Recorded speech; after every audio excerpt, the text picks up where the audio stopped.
Bonsoir à tous. Ce soir, nous allons aborder un thème qui n'est pas forcément compliqué. Même sur certains aspects, on va voir que c'est profond. Mais c'est surtout un sujet qui a ouvert beaucoup de débats, beaucoup de discussions, beaucoup de prises de position, parfois même des colères. Donc ce soir, on va essayer de mettre la parole de Dieu en avant et de comprendre ce que l'apôtre Paul a voulu dire, donner comme enseignement quant au voile pour la femme dans l'assemblée, dans la prière.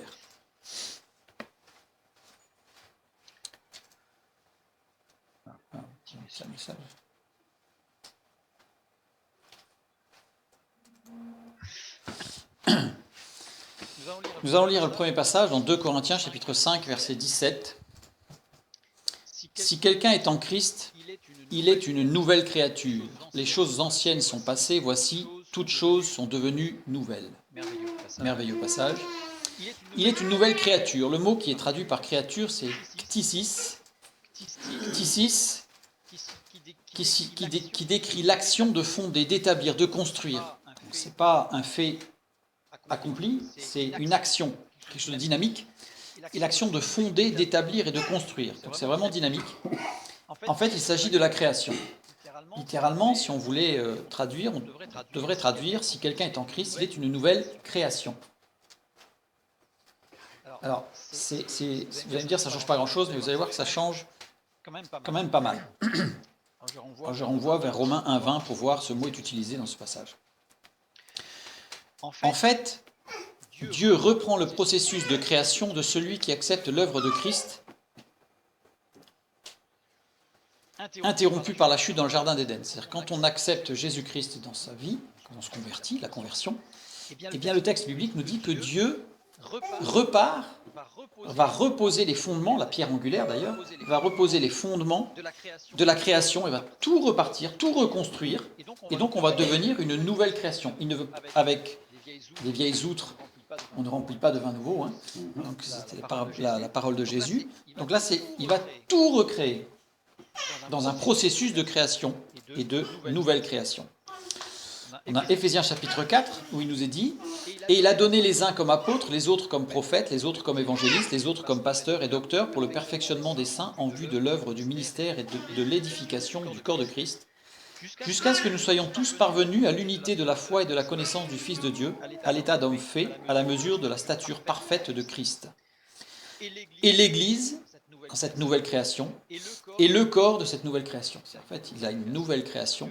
Dieu crée en chaque être, nous devenons le temple du Saint-Esprit, donc nous sommes individuellement une nouvelle création, mais nous intégrons un ensemble, au même titre que Genèse chapitre 1, Dieu n'a pas créé les choses complètement au hasard, disparates, sans qu'il y ait de lien entre eux, tout a été construit pour faire un monde, pour faire quelque chose de construit, de parfait d'ailleurs, mais au Tov, le 7e jour, il dit que cela était très bon. Et donc, Dieu fait quelque chose de construit. Eh bien, quand nous nous convertissons, nous sommes une nouvelle création, nous sommes un élément de cette création en même temps, cette création qui est le corps parfait de Christ, l'Église. Donc, à notre conversion, nous intégrons cette nouvelle création, cette dynamique de la création et d'une nouvelle création de Dieu. Et dans Éphésiens 4, toujours, un petit peu plus loin, c'est de lui, et grâce à tous les liens de son assistance, que tout le corps bien coordonné et formant un solide assemblage, tire son accroissement selon la force qui convient à chacune de ses parties, et s'édifie lui-même dans la charité, dans l'amour. Donc, Christ est la tête.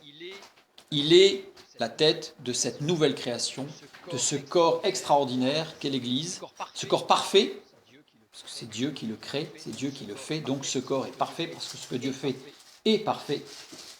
Donc on ne peut mieux faire, donc l'Église, corps de Christ, est parfaite. Et nous sommes, nous, un élément, une création nouvelle dans ce corps dynamique de construction de Dieu. Matthieu chapitre 9, verset 17. Maintenant que nous avons vu cette introduction. On ne met pas non plus du vin nouveau dans de vieilles outres.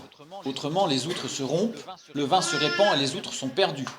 Mais on met le vin nouveau dans des outres neuves, et le vin et les outres se conservent.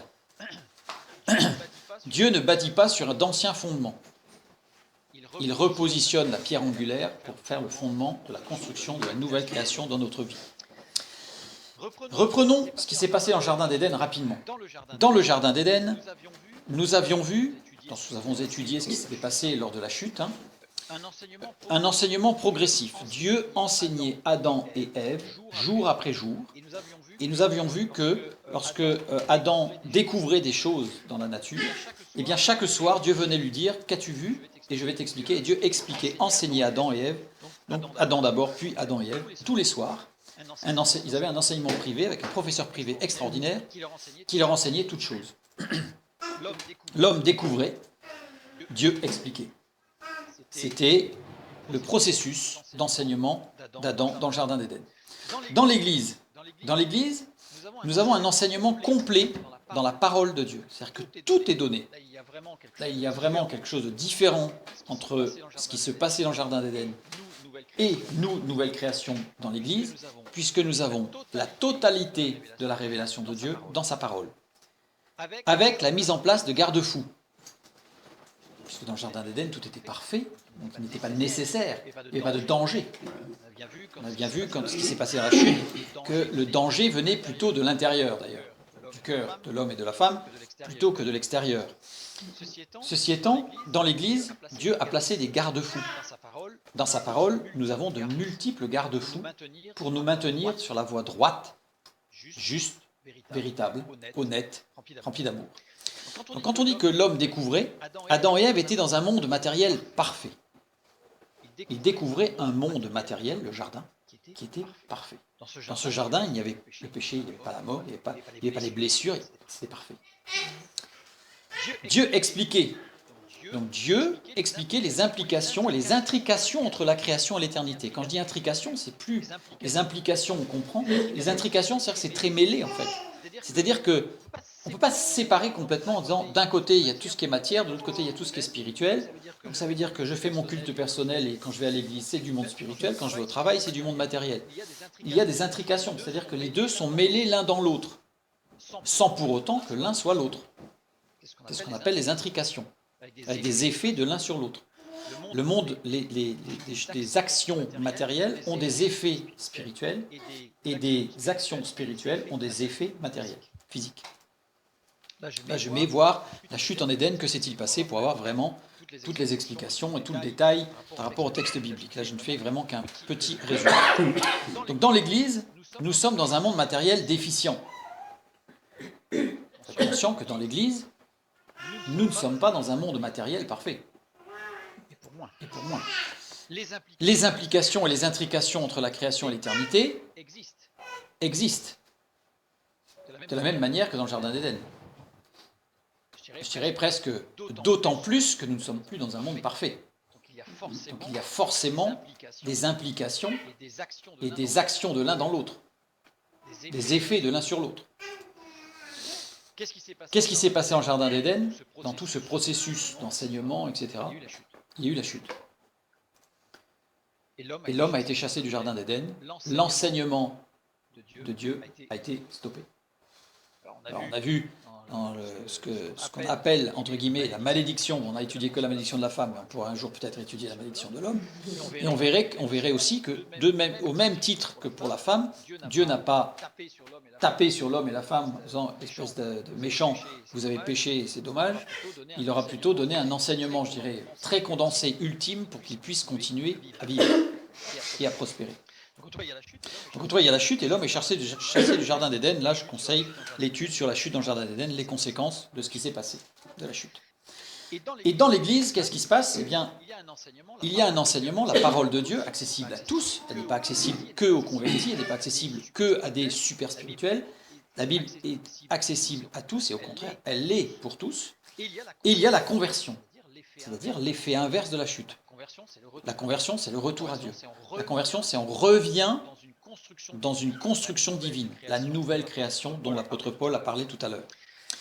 Il nous a fait asseoir ensemble dans les lieux célestes en Jésus-Christ. Nous revenons dans le monde parfait de Dieu, mais cette fois-ci spirituel, puisque le monde matériel est déficient, puisqu'il est encore sous la puissance du péché.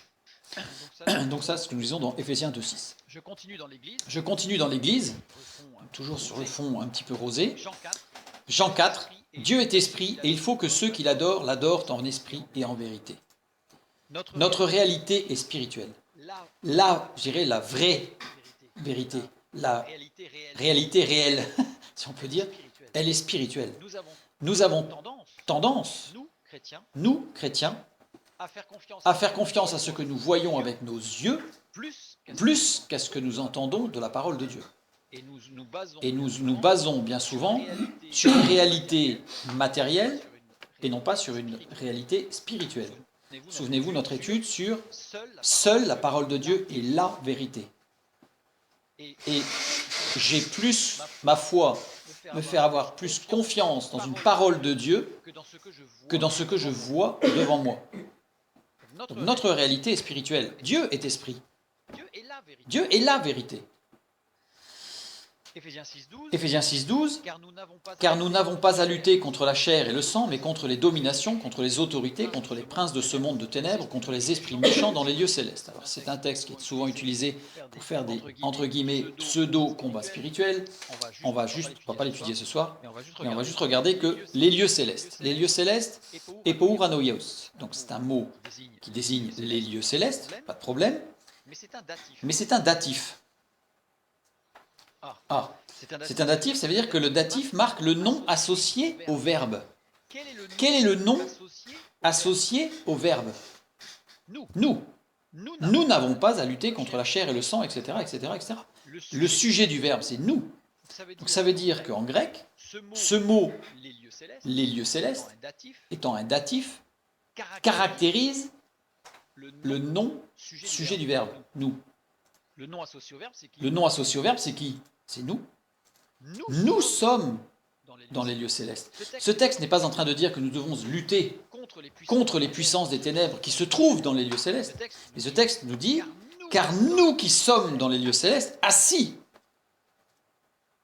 ensemble avec Dieu, avec Christ, dans les lieux célestes, nous n'avons pas à lutter contre la chair et le sang, mais contre les dominations, contre les autorités, contre les princes de ce monde de ténèbres, contre les esprits méchants. Point. Vous voyez, rien que l'ordre des mots, alors qu'en grec il s'agit bien d'un datif, donc se rapportant à nous, pas aux puissances des ténèbres. Notre combat n'est pas, justement, à l'inverse de ce qui est souvent considéré, n'est pas dans une lutte pseudo-spirituelle contre les puissances des ténèbres qui sont dans les airs et qui sont dans les cieux et là-haut, mais nous avons à lutter contre la chair et le sang en Christ, avec Christ. De toute façon, Dieu est souverain, tout lui est soumis. Les lois naturelles régissent le monde. Ça, depuis la chute. Alors, avant la chute, il y avait des lois naturelles qui régissaient le monde. Et depuis la chute, malheureusement, ces lois naturelles ont été, pour certaines, abîmées, pour d'autres déformées, pour d'autres supprimées. En tout cas, il y a encore aujourd'hui des lois naturelles qui régissent le monde. Et dans le culte à Dieu, il y a des lois spirituelles qui doivent régir le culte à Dieu. Il y a des lois matérielles, physiques, mais il y a aussi des lois spirituelles. Et nous devons respecter les lois spirituelles, les règles spirituelles du culte à Dieu. Sinon, ce culte ne sera pas un culte en esprit et en vérité. Ce ne sera pas un culte, il sera conforme à la gloire de Dieu. Si notre culte à Dieu ne respecte pas les règles spirituelles données par Dieu, notre culte n'est pas en esprit et en vérité. La parole de Dieu nous donne des règles. Nous appliquons ces règles, qui sont des règles spirituelles. Ça veut dire que ce culte, s'il n'est pas en esprit et en vérité, alors il est charnel et illusoire. Nous avons beau chanter très très fort, très très juste, très aigu, tout ce qu'on veut, on aura beau pleurer, crier, rire, lire la parole, prier, si on ne respecte pas les règles établies par Dieu, ce culte ne sera pas un culte en esprit et en vérité. Ce sera un culte charnel, l'inverse d'esprit. Et l'inverse de la vérité, c'est illusoire. Qui dit illusoire, j'ai pris la définition dictionnaire. Une illusion est une perception déformée d'un ou des sens. Nous ne sommes plus en esprit, nous sommes gérés par les sens. Et dans la parole de Dieu, et en particulier l'apôtre Paul dans les Épîtres, nous donne les règles. Ce ne sont pas des règles style des commandements, il faut faire ceci, puis après cela, mais ce sont des règles, des directions que Dieu a données, qui sont conformes à son être, à ses attributs, à lui, puisque lui est la vérité, il est la réalité. Et si nous voulons adorer Dieu, nous devons l'adorer en esprit et en vérité, selon ses règles, à lui, pas selon les nôtres. À ce moment-là, notre culte sera illusoire. Maintenant, revenons à 1 Corinthiens chapitre 11. Je veux cependant que vous sachiez que Christ est le chef de tout homme et que l'homme est le chef de la femme et que Dieu est le chef de Christ. Point. Tout homme qui prie ou qui prophétise la tête couverte déshonore son chef. C'est un texte clair. Le mot chef ici, que vous sachiez que Christ est le chef de tout homme, c'est képhalé, qui veut dire tête. Donc, littéralement, je veux que vous sachiez que Christ est la tête de tout homme, et que l'homme est la tête, képhalé, c'est le même mot de la femme, et que Dieu est le képhalé, la tête de Christ. On a bien exactement le même mot orthographié, pareil, avec la même déclinaison. C'est vraiment la même chose. Maintenant, homme. Et le chef de tout homme. Homme, andros. Andros. Et l'autre homme, donc Christ est le chef de tout homme, andros, et que l'homme est le chef de la femme, l'homme c'est aner. Donc c'est pas le même mot. Regardez de près. Andros, en fait, c'est le génitif de aner. Donc en fait, c'est le même mot, c'est juste qu'il n'est pas régulier, on va dire, il n'est pas dans une déclinaison régulière. Comme il existe des verbes irréguliers en anglais, ben là il y a des verbes qui se déclinent de façon irrégulière en grec. Et donc andros, c'est le même mot que aner, mais il est au génitif. Ça veut dire tout homme appartenant à Christ, puisque en tant que génitif, il est lié, c'est un complément de Christ. C'est-à-dire que Christ est le chef de tout homme, et cet homme-là est lié à Christ. Donc ça veut dire que Christ est le chef de tout homme, qui est une nouvelle création, et donc qui est intégré dans le corps de Christ, bien entendu. Donc là, de toute façon, c'était presque, ça tombait sous le sens. Il n'est pas écrit que Christ est le chef de tout être humain, masculin, qui vit sur la terre. Il est écrit que Christ est le chef de tout homme qui lui appartient, tout homme qui convertit. Homme ou femme? Non, Là, c'est homme. Là, c'est vraiment masculin. Là, c'est vraiment masculin. Pour les hommes qui ne lui appartiennent pas, il n'est pas le chef. Il n'est pas leur chef, il est leur juge. Si on prend les textes de la parole de Dieu, il n'est pas le chef des inconvertis, il est le juge des inconvertis. Maintenant, aner, littéralement, aner, ça veut dire celui qui engendre. Littéralement, c'est celui qui engendre.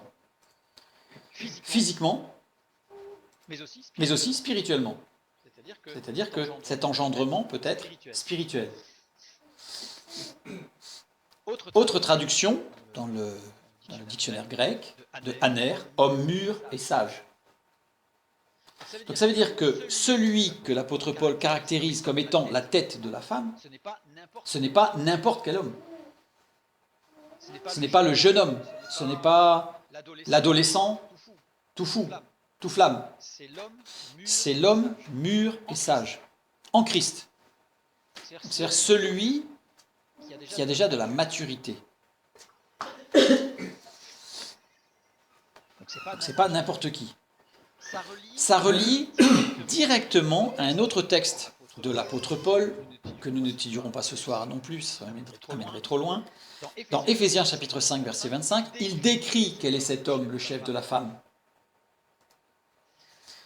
Marie, aimez vos femmes comme Christ a aimé l'Église et s'est livré lui-même pour elle, afin de la sanctifier par la parole, après l'avoir purifiée par le baptême d'eau, afin de faire paraître devant lui cette Église glorieuse, sans tache ni ride, ni rien de semblable, mais sainte et irrépréhensible. C'est ainsi que les maris doivent aimer leurs femmes comme leur propre corps.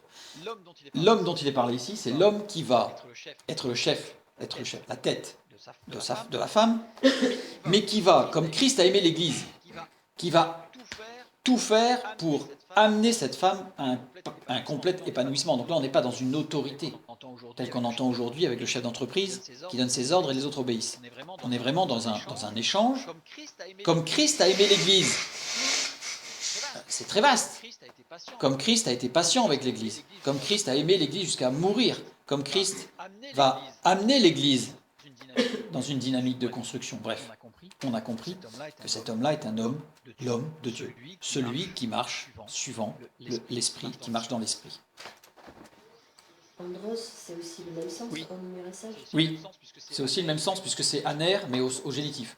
Donc, mais il insiste bien sur c'est celui qui appartient à Christ. Et ensuite, il reprend le mot aner. Alors, c'est trompeur parce que c'est pas écrit pareil, mais c'est le même, sauf qu'il n'est plus dans la même déclinaison, puisque là, à ce moment-là, il est sujet, il n'est plus génitif, il est sujet. Donc c'est aner, mais c'est bien l'homme mûr et sage en Christ. Alors évidemment, on comprend bien que le fait que quand il est dit que Christ est le chef de tout homme, c'est de tout homme qui s'est converti. Là, il n'y a pas besoin, même le jeune converti, Christ est son chef et sa tête, c'est évident. C'est évident. Mais là, par rapport dans le contexte de la femme, il faut bien comprendre de quel homme il s'agit. Un exemple biblique.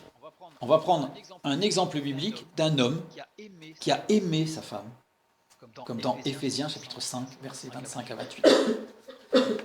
Qui c'est à votre avis?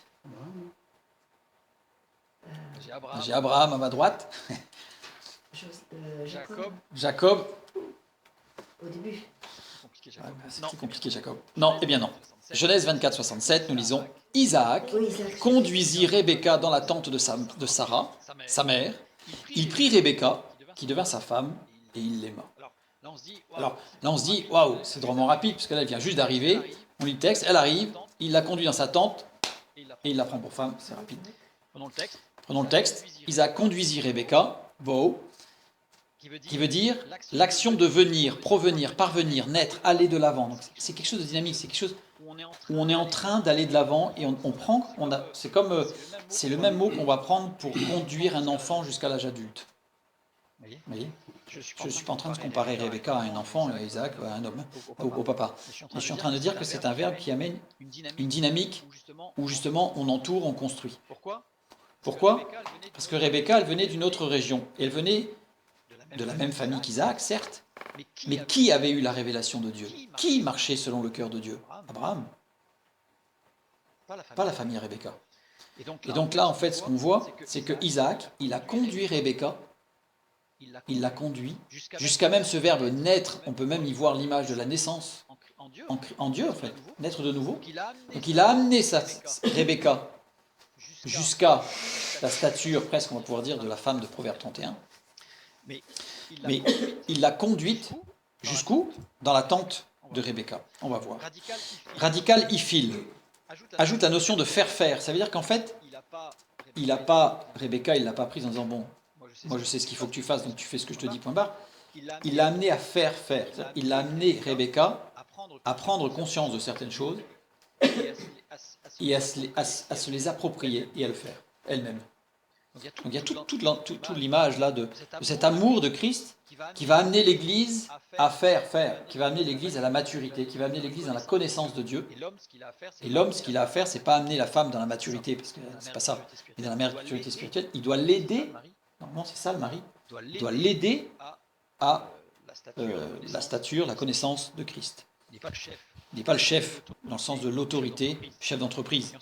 Et ensuite, le mode est imparfait. Ça veut dire que c'est un processus inachevé, prolongé et répété. C'est-à-dire qu'il n'a pas fait ça.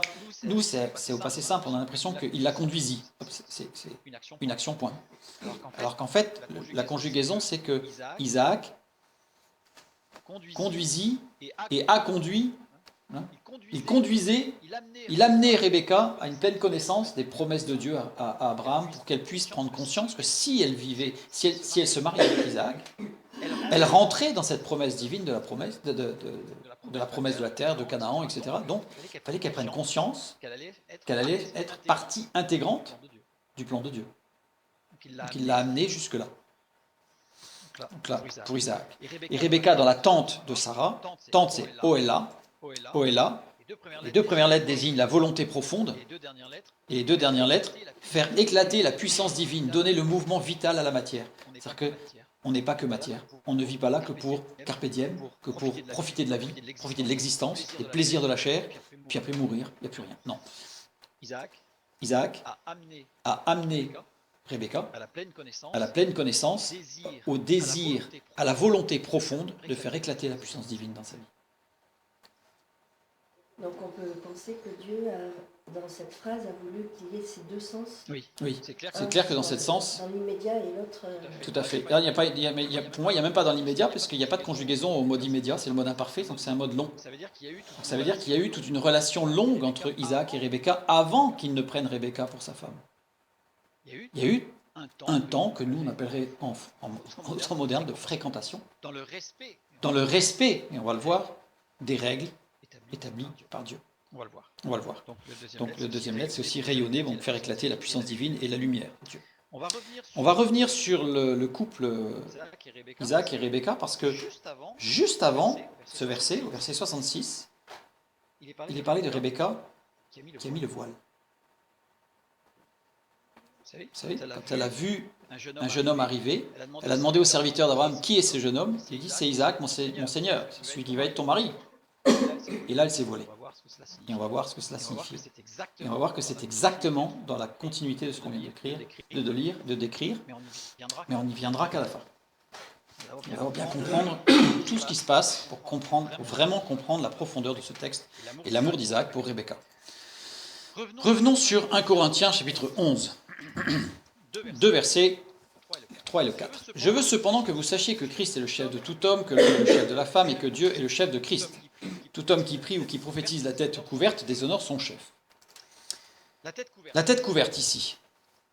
Pour l'homme, le mot c'est kata.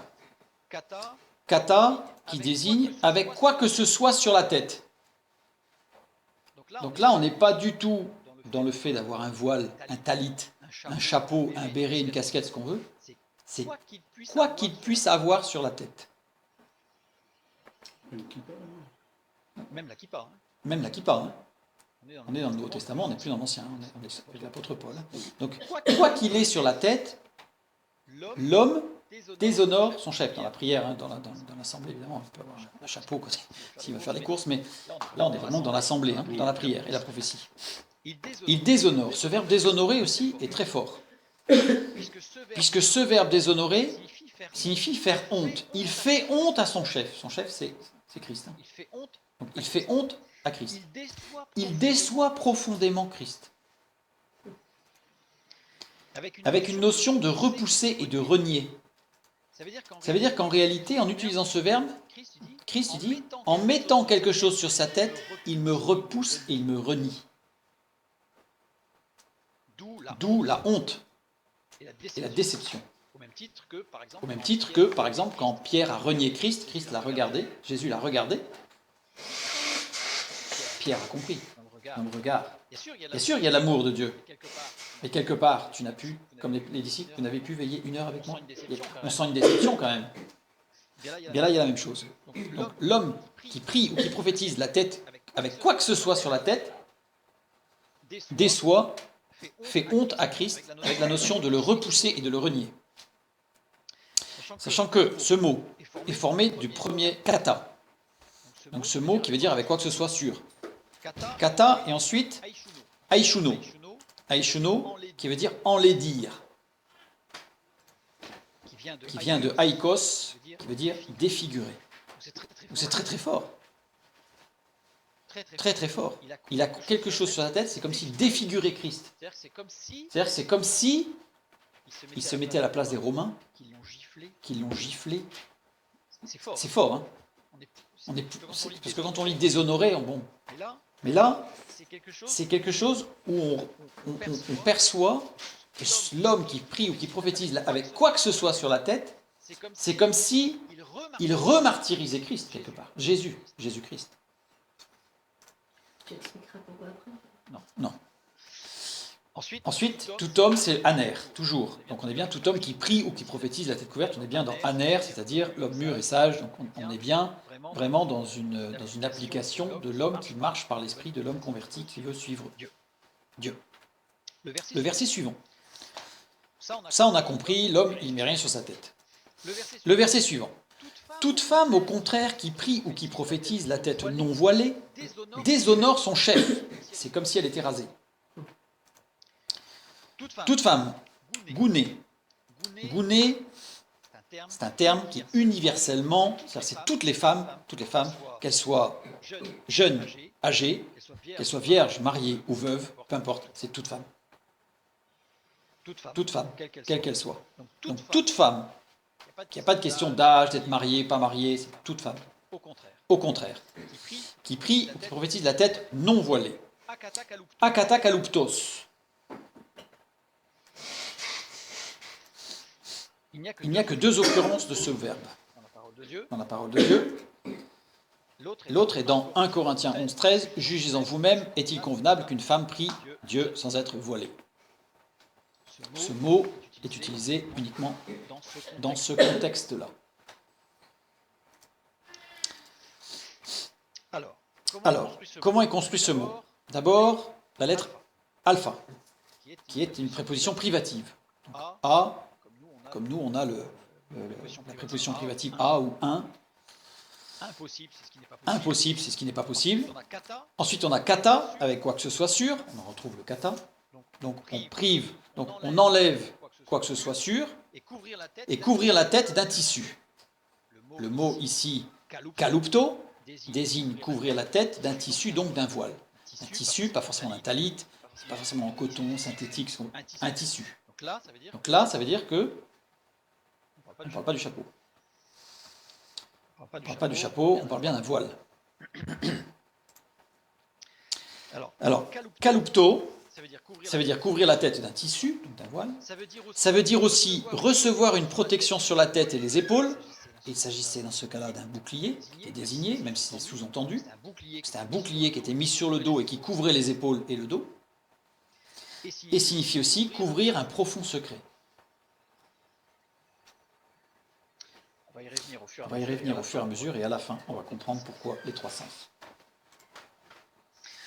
Et le verbe déshonore, donc la femme, elle, qui n'a pas un voile sur sa tête quand elle prie ou prophétise, eh bien elle déshonore, kataishuno, c'est-à-dire qu'elle déshonore Christ, comme on a décrit tout à l'heure pour l'homme qui avait quoi que ce soit sur la tête. La femme qui prie ou qui prophétise la tête non voilée déshonore Christ. C'est l'équivalent de si elle le giflait et le martyrisait.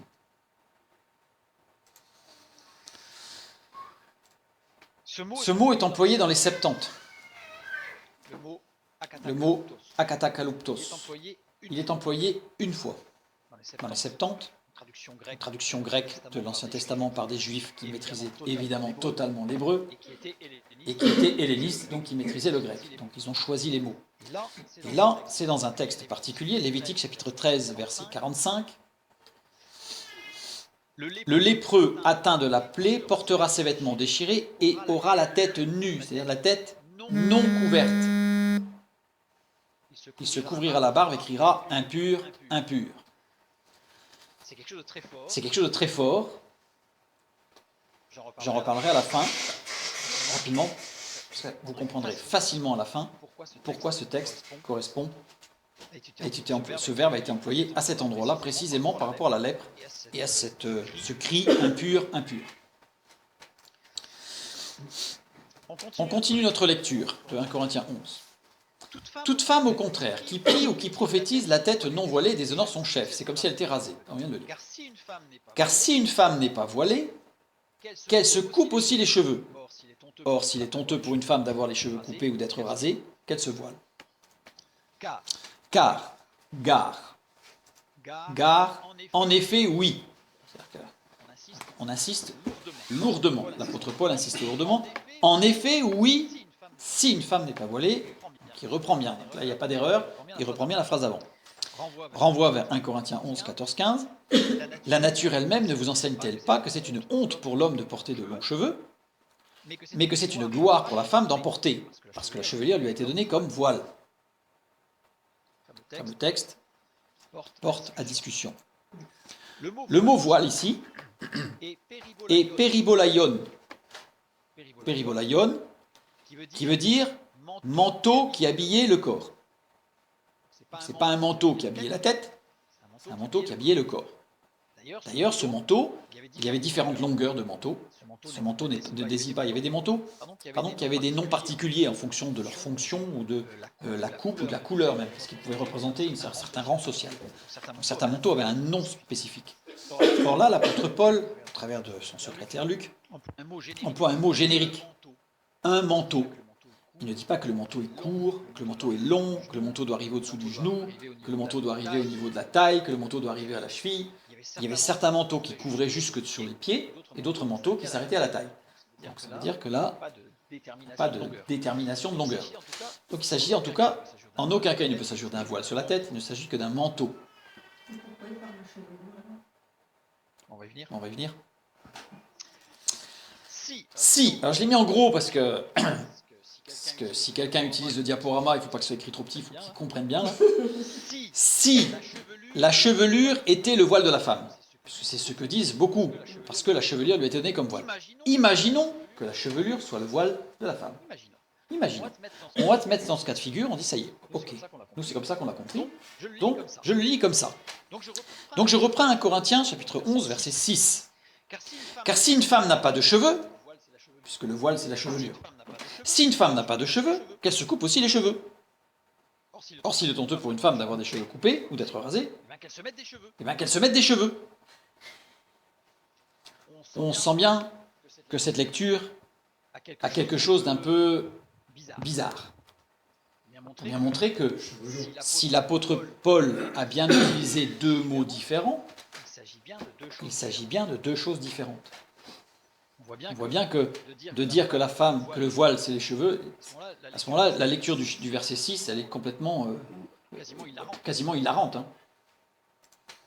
Maintenant, je reprends le verset 4. Tout homme qui prie ou qui prophétise la tête avec des cheveux déshonore son chef. Messieurs, la tondeuse, on passe tous au rasoir. Logique. Soyons logiques jusqu'au bout.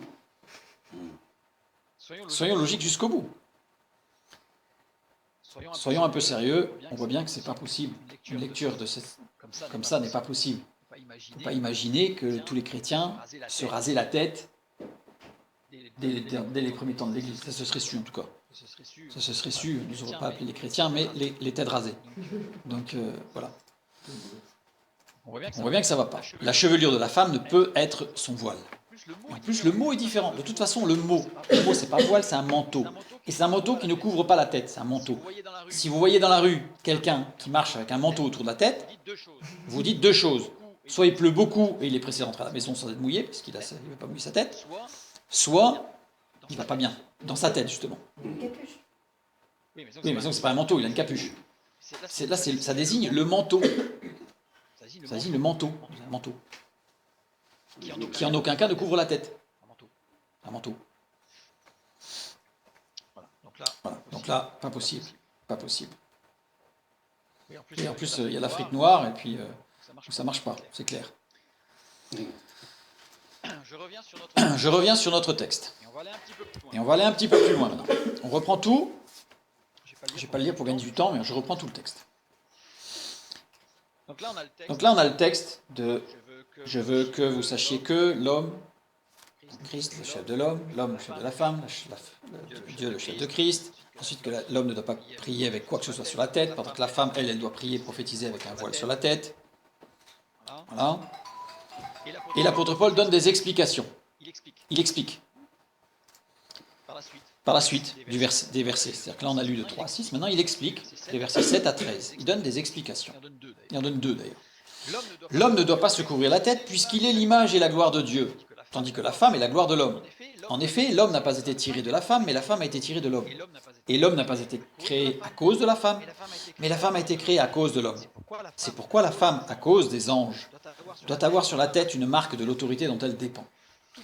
Toutefois, dans le Seigneur, la femme n'est point sans l'homme, ni l'homme sans la femme. Car de même que la femme a été tirée de l'homme, de même l'homme existe par la femme. Et tout vient de Dieu. Jugez-en vous-même, est-il convenable qu'une femme prie Dieu sans être voilée ? Donc là, il nous donne plusieurs explications sur le pourquoi. Alors, c'est des explications qui peuvent paraître curieuses, à défaut d'obscures, puisque là, on se dit, Oui, d'accord, l'homme a été créé, ouais, d'accord, après la femme, Puis il y a les puis il y a les anges. Ça semble compliqué. On va On va voir que ce n'est pas tant que ça finalement. Nous Nous avons vu tout à l'heure qu'il y a des réalités spirituelles établies par Dieu, avec des intrications physiques, et que ces réalités spirituelles sont annoncées et révélées par Dieu dans la parole de Dieu. Tout est donné dans la parole de Dieu, il n'y a rien de nouveau. Tout est dans la parole de Dieu. Et le Saint-Esprit, nous avons vu ça dans notre dernière étude, mais le Saint-Esprit, le consolateur, paraklétos. Le paraklétos, c'est un terme grec qui désigne celui qui s'appuie sur le discours écrit, celui qui s'appuie sur le logos. Le paraklétos, c'est celui qui agit en s'appuyant exclusivement sur le logos. Le logos, c'est la parole de Dieu. Donc le Saint-Esprit, de toute façon, ne fera rien de plus, rien de nouveau, rien de différent que ce qui est écrit dans la parole. Donc ce n'est pas la peine de demander à Dieu une réponse à une question si la réponse est déjà dans la parole de Dieu. Ce n'est pas la peine de poser la question puisqu'elle est déjà écrite. Dieu ne fera que répéter. Annoncé et révélé par Dieu, l'obéissance ne doit pas être sous-tendue par des convictions, mais par la révélation de la parole de Dieu. On va y revenir à la fin, mais je voulais dire quelque chose maintenant rapidement, et on reviendra à la fin dessus, c'est vraiment important. Notre obéissance à la parole de Dieu ne doit jamais être sous-tendue par une compréhension, par la connaissance, par une compréhension intellectuelle des choses, des tenants et des aboutissants de pourquoi Dieu a demandé cela. Mais notre obéissance à la parole de Dieu doit toujours être mue par notre amour pour Dieu et sa parole. Ça veut dire que ce n'est pas parce que l'on ne comprend pas. J'entends parfois des gens qui me disent « Ah mais moi tant que j'ai pas la conviction, je fais pas. » La conviction de quoi? C'est écrit dans la parole. Donc, ça veut dire que si quelqu'un un jour dit « Ah moi j'ai pas la conviction qu'il faut pas tuer. Le jour où j'aurai la conviction, j'appliquerai le texte. Parce que j'ai pas la conviction. » C'est écrit mais j'ai pas la conviction. Et ça paraît. Là, si quelqu'un nous disait ça, là on dirait « Là tu vas pas bien dans ta tête là. » Eh bien, pour certaines choses, curieusement, on a des gens qui réagissent de la même manière. C'est écrit, mais j'ai pas la conviction. Conviction de quoi? C'est écrit. C'est une révélation. Nos actes et attitudes ici-bas sont en étroite corrélation avec des réalités spirituelles dans les cieux où nous devons être assis en Christ. Ce que nous avons vu tout à l'heure en introduction. Si nous sommes une nouvelle création, nous sommes assis ensemble avec Christ dans les cieux. Et alors, notre réalité, elle est spirituelle. Et ce que nous faisons ici-bas doit être en étroite corrélation avec les directives spirituelles données par Dieu dans sa parole. Peu importe qu'on ait la conviction ou qu'on n'ait pas la conviction. Si c'est écrit, c'est écrit. Reprenons notre texte, 1 Corinthiens 11, 5. Toute femme, au contraire, qui prie ou qui prophétise la tête non voilée déshonore son chef. C'est comme si elle était rasée. La première explication de l'apôtre Paul renvoie au jardin d'Éden. Pourquoi? Parce qu'il dit l'homme ne doit pas se couvrir la tête puisqu'il est l'image et la gloire de Dieu, tandis que la femme est la gloire de l'homme. En effet, l'homme n'a pas été tiré de la femme et la femme a été tirée de l'homme, etc. Donc là, on a toute la création. Donc là, dans le jardin d'Éden. Genèse chapitre 2, chapitre 3, avant la chute. Donc, Genèse 2. Il s'agit d'une réalité physique. Ce qui s'est passé, ce que décrit Paul là, l'homme n'a pas été tiré de la femme, mais la femme a été tirée de l'homme, c'est physique. Dieu a fait la première opération chirurgicale, il a ouvert l'homme, il a pris un morceau de l'homme, c'est la chair, quoi. Et avec cette chair, il a reconstruit. Donc, il n'y a rien de spirituel. C'est physique. Donc l'apôtre Paul donne une première explication qui est physique. La seconde explication de l'apôtre Paul renvoie aussi au jardin d'Éden. Verset 10, c'est pourquoi la femme, à cause des anges, doit avoir sur la tête la marque de l'autorité dont elle dépend. Je renvoie vers notre étude sur l'autorité de l'homme et de la femme, pour bien comprendre ce que cela signifie. Il s'agit d'une réalité spirituelle, cette fois-ci. L'autorité, il n'y a rien de physique. Donc si ce n'est pas physique, c'est spirituel. Dans la parole de Dieu, il n'y a pas entre les deux. Le psychologique, c'est un pont, mais surtout dans le Jardin d'Éden, la perfection du Jardin d'Éden, on a vu qu'il n'y avait pas d'inconscient et de conscient, tout était conscient, donc il n'y avait pas tout cet aspect-là un peu nébuleux de l'inconscience et du subconscient. Donc c'est réalité physique ou réalité spirituelle. On a une explication d'une réalité physique, on a une explication d'une réalité spirituelle. Donc on a les deux. On a une raison physique pour laquelle Dieu dit que la femme doit porter le voile, et on a une raison spirituelle. N'oublions pas que si elle est non voilée, elle déshonore son chef. On a vu que c'était repoussé et renié, faisant honte, blessant, décevant, enlaidissant. Donc, si elle n'est pas voilée, c'est comme si elle repoussait et qu'elle reniait Christ. Ça renvoie évidemment vers le Jardin d'Éden. Parce que quelle a été la première fois dans l'histoire de l'humanité où Dieu a été repoussé, où Dieu a été renié? C'est dans le Jardin d'Éden, à la chute, par Ève et Adam. Non voilé, nous avons vu que qu'il y avait trois sens au verbe, enfin à la racine, je dirais, du verbe kalupto. C'était recevoir une protection sur la tête et les épaules, qui était un bouclier, c'était couvrir la tête d'un tissu, d'un voile, et couvrir un profond secret. Que s'est-il passé dans le Jardin d'Éden? Alors on ne va pas tout refaire l'étude, je vais faire juste un petit résumé, mais ceux qui voudront vraiment creuser pourront revoir la vidéo pour avoir vraiment tous les éléments, mais ça va être très important de comprendre ce qui s'est passé. J'ai mis les deux vidéos, je le mettrai dans le texte de la vidéo sur YouTube, pour qu'on puisse cliquer dessus et aller voir. Adam et Ève ont mangé du fruit de l'arbre de la connaissance du bien et du mal. Le mot bien, tov, la création est dans le tov, c'est-à-dire que tov désigne tout ce que Dieu, la création de Dieu. Rappelons-nous, nous sommes une nouvelle création, donc nous sommes dans le tov, dans ce qui est bon, dans ce qui est bien, c'est Christ, le corps de Christ. Et Christ est dans le bon. Et le corps de Christ est dans le bon. Le mot mal, c'est le mot ra. Ra, qui est un noyau juste deux lettres, un noyau biconsonantique qui débute les mots qui ont attrait au sens. On avait déjà vu qu'il y avait la faim, la peur, l'horreur, le désordre, la rupture, le froid, le frisson. Tout ça, en fait, on retrouve cette racine du mal. Le mal, décrit dans la parole de Dieu, ce n'est pas tuer, ce n'est pas voler, ce n'est pas commettre l'adultère. Le mal, c'est supplanter l'esprit par les sens. Le mal, c'est laisser les sens dominer. Et à partir du moment où on laisse les sens dominer, il va y avoir des conséquences. Et les conséquences, ça va être tuer, voler, adultère, etc. Évidemment, on a une tendance à dire que le mal, c'est les conséquences. On dit souvent que dans une maladie, si on traite juste, si on a par exemple une maladie qui a des boutons, si on ne fait que traiter chaque bouton, on ne guérira pas. C'est la cause qu'il faut traiter. La bactérie, le virus, qui était la cause de tout ça. Donc, ici, c'est la même chose. Le mal, c'est tout ce qui est sensoriel. Je vous laisse reprendre les vidéos précédentes. Leur action physique, donc là ils ont mangé, donc c'est physique. On a bien vu en plus quand on a étudié ce qui s'est passé en Jardin d'Éden, que c'était vrai, la description biblique est physique, c'est pas une allégorie, une métaphore, une parabole, c'est physique. Ils ont mangé, ils ont pris de l'arbre, ils l'ont mangé, donc c'est physique, et elle a eu des retentissements dans leur vie spirituelle. Ô combien?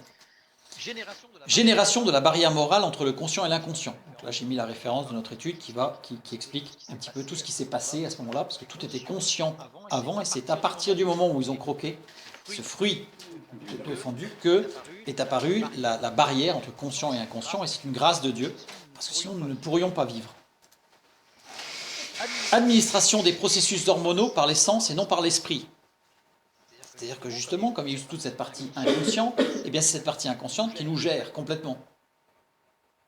On considère que notre cerveau est capable de se recevoir à peu près, il me semble, que c'est de l'ordre de 200 millions d'informations par seconde. Et notre conscient est capable d'en gérer 400. 400 informations. Donc imaginez si Dieu n'avait pas imposé cette barrière morale avec cet inconscient, on ne pourrait pas vivre. Notre cerveau serait submergé en permanence et on ne pourrait pas survivre, on mourrait. Le méningite. Première transe et expérience spirituelle démoniaque. C'est-à-dire qu'on a vu dans qu'est-ce qui s'est passé dans le Jardin d'Éden, que Ève et Adam, au travers de ce fruit, en fait, ont fait une expérience spirituelle Spirit, c'est la première, et qui a déclenché des tas de choses. Voilà. Illusion de jouissance sensorielle, c'est-à-dire qu'en fait, ils sont arrivés dans une sorte d'extase, mais non pas mus par la présence de Dieu et par l'esprit, mais mus par les sens. Mus par les sens, et non plus par la présence de Dieu et un épanouissement complet. Activation de ce qui aurait dû être la finalité de l'épanouissement. C'est-à-dire que normalement, la finalité de l'épanouissement et de l'enseignement de Dieu, de la création d'Adam et de Ève, dans leur union, ça devait être à la fin la sexualité. La sexualité devait arriver à la fin, une fois qu'il y a eu un épanouissement complet, et non pas l'inverse. Genèse 3.6, nous lisons, « La femme vit que l'arbre était bon à manger et agréable à la vue, et qu'il était précieux pour ouvrir l'intelligence. Elle prit de son fruit et en mangea. Elle en donna aussi à son mari qui était auprès d'elle, et il en mangea. » Le verbe manger donne un rapport avec la sexualité. C'est bien, ça ne tombe pas sous le sens. On a ces 4 verbes associés. La femme vit, elle prit, mangea et donna, qui sont toujours employés explicitement liés à la sexualité. Dans la parole de Dieu. Alors, il y a toute une étude sur le sujet sur qu'est-ce qui s'est passé en Jardin d'Éden. Donc là, je ne fais que passer rapidement. Si vous voulez tous les détails, vous aurez tout dans notre étude. Et au verset 7, les yeux de l'un et de l'autre s'ouvrirent, ils connurent qu'ils étaient nus, et ayant cousu des feuilles de figuier, ils s'en firent des ceintures. Si je lis dans Job 31-33, nous lisons « Ai-je dissimulé aux hommes mes transgressions, caché ma faute dans mon sein ?» On sait qu'il est dans la nature déchue de l'homme d'essayer de dissimuler ses fautes et ses mauvaises actions. C'est-à-dire qu'en général, on dit un enfant dit « C'est pas toi qui as pris le chocolat ?» Hop, il met les mains dans le dos, il dit « Non, non. » Donc, voilà. Il va cacher des parties de son corps qui ont été l'instrument de la faute. Donc il va cacher. Parfois on a même des enfants qui disent « T'as pas été voir Et j'ai lu les témoignages de psychologues qui disaient que l'enfant se cache les yeux et dit « Non, non, j'ai pas vu. » Parce qu'en fait, ce sont ses yeux le problème. Donc là, en l'occurrence, si le péché avait été de prendre le fruit, il se serait caché les mains, par réflexe. Si ça avait été de manger du fruit, il se serait caché la bouche. Ils se sont fabriqués des ceintures. Le message est clair et suffisant. Voilà. Et le lien est fait directement avec Genèse 3.6. Voir, prendre, manger, donner sont 4 verbes spécifiques qui sont employés dans quelques passages de la parole de Dieu, exactement dans cet ordre-là. Enfin, bref, et c'est toujours lié à ça. Oups. Nous sommes créés à l'image et à la ressemblance de Dieu. C'est ce que dit l'apôtre Paul. L'homme est l'image de Dieu. Nous sommes une unité. Dieu est un. Dieu est unique. Il est un. Même s'il on a déjà vu 3 hypostases, c'est-à-dire que 3 personnes, Père, Fils et Saint-Esprit, il est un. Nous sommes un. Nous sommes une unité. Esprit, âme et corps. Nous formons une unité. Il y a une intrication très forte entre la réalité physiologique de notre existence et la réalité spirituelle de notre vie. Il y a des intrications, forcément. Nous sommes un, donc forcément, mon esprit n'est pas complètement décollé de mon corps. Certains, c'est ce qu'ils prétendent, on a l'impression des fois que le corps ne touche plus par terre. Le corps a été aspiré par l'esprit et qui ne marche plus par terre. Ce sont les TTS, très très spirituels. Mais d'une façon générale, nous sommes un. Avant la chute, qu'est-ce qui se passait avant la chute? L'action de l'esprit, c'était l'esprit qui agissait sur le corps. C'est l'esprit qui maîtrisait toute chose. C'est l'esprit qui amenait chaque sens à son parfait épanouissement. Donc, si on représente, c'était quelque chose comme ça. L'esprit descendait et irriguait quelque part le corps. Après la chute, action du corps sur l'esprit. Ce sont les sens qui deviennent maîtres du jeu. Ça veut dire qu'on obtient quelque chose comme ça. Voyez? Maintenant, parfois il y a des gens qui me posent la question, oui, mais où est la limite entre l'âme et l'esprit? Alors je vais répondre, elle est exactement à la limite entre le blanc et le jaune. Je vous souhaite bon courage. c'est un dégradé. Donc ça veut dire qu'en fait, c'est totalement impossible de dire qu'il n'y a que la parole de Dieu qui est capable de séparer jointure et moelle. C'est capable de séparer l'âme et l'esprit. Seul Dieu est capable de le faire. Il y a des intrications très très profondes. En tout cas, l'intrication s'opère au travers des neurotransmetteurs hormonaux et de leurs récepteurs. C'est-à-dire que l'intrication, la connexion là, elle se fait là, quelque part dans notre cerveau, au niveau des neurotransmetteurs hormonaux. Il en existe 70. Ça, c'est les neurosciences. Il en existe 70. Je vais tout expliciter, vous allez voir. On va revenir au voile. Hein. Mais rappelez-vous que la première explication de l'apôtre Paul est une explication physique. Le voile a une nécessité physique. Donc il en existe 70. Donc la sérotonine, c'est ce qui sert à la nutrition, au métabolisme et aux impulsions. Je caricature pour que ce soit simple, parce que sinon on va y passer la nuit. C'est très compliqué, c'est passionnant, mais c'est très compliqué. Donc, on va faire simple. La dopamine, qui est plutôt le neurotransmetteur hormonal du plaisir et des pulsions, la dopamine, et la noradrénaline. J'en ai pris 3, enfin j'en ai pris 4, sachant qu'il en existe 70, hein, donc il en existe bien d'autres, mais c'est juste pour... J'ai pris les principaux qui nous intéressent. Et la noradrénaline, ce qui va nous permettre d'agir dans l'urgence ou les changements ou la vigilance. On y retrouve dans noradrénaline, on y retrouve l'adrénaline aussi d'ailleurs qui va intervenir. Donc voilà. C'est un équilibre tout ça. Alors, les 70 sont en équilibre. Ici par exemple, si vous faites un sport de l'extrême, pour vous montrer l'extrême, on nous dit c'est génial et tout, on a une dose d'adrénaline. C'est vrai, il y a une dose d'adrénaline. Mais la surdose d'adrénaline va détruire la sérotonine. Et ça veut dire que ceux qui vont faire ça, pendant 3 jours, je ne vais pas rentrer dans le détail des processus, mais pendant 3 jours, ils n'ont plus de sérotonine. Donc ça veut dire que s'ils n'ont plus de sérotonine, ça veut dire qu'ils vont dormir, mais qu'ils ne vont pas se reposer. Parce que la sérotonine est utile au sommeil réparateur. Donc c'est tout un équilibre qu'il faut conserver. On va y revenir juste après. Et donc, l'équilibre de ces trois-là nous amène à un équilibre cognitif, donc capable de réfléchir, de raisonner, de mémoriser aussi. Un équilibre dans l'humeur et un équilibre dans les émotions, dans nos sentiments et nos émotions ressenties. C'est un équilibre entre les trois. On a après l'équilibre entre la noradrénaline et la dopamine, ça va être tout ce qui va être notre motivation. On va être motivé. Quelqu'un qui est en manque de dopamine, eh ben, il va être tout mou, il n'est pas motivé et il va sombrer en dépression. On sait que ceux qui sont en dépression sont en manque, en carence de dopamine. Un manque à long terme de certains peut amener certaines maladies. Par exemple, on sait qu'il y a un des neurotransmetteurs, au bout de 17 ans qu'on est en carence, ça finit par Alzheimer. Donc voilà. Donc, tout ça, c'est un équilibre. Tout ça, c'est un équilibre. On va reparler un petit peu après. L'équilibre entre la noradrénaline et la sérotonine, ça va être l'anxiété, l'irritabilité. Là, j'ai mis que des choses négatives, mais c'est aussi positif. Hein, c'est l'inverse aussi. C'est un équilibre. S'il nous en manque un, on va devenir irritable.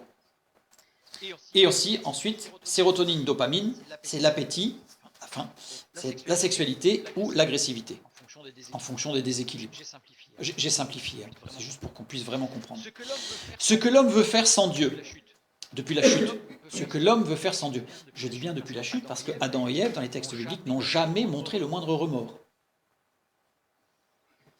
Donc ça veut dire que c'est bien depuis la chute que l'homme veut gérer seul et ce qu'il veut faire sans Dieu. Qu'est-ce qu'il veut faire? Eh bien, il a son équilibre. Il veut alimenter, exciter, inonder l'essence pour équilibrer l'être intérieur. C'est-à-dire qu'on nous dit encore aujourd'hui, il faut faire beaucoup de sport, il faut faire ceci, il faut faire cela, parce qu'il faut équilibrer l'intérieur par des actions extérieures. Plus la chimie pharmaceutique, c'est-à-dire qu'on dit, ah ouais, mais bon, là, il y a des choses, c'est un peu trop, là, il faut, allez, on donne un petit coup de main. Avec alors peut-être que je ne suis pas en train de dire qu'il ne faut pas, hein, mais on a, sans la grâce de Dieu, pour l'instant, l'homme va nous dire, il faut faire de la méditation, il faut faire du sport, il faut manger équilibré. Si ça ne suffit pas, il y a des médicaments, de toute façon.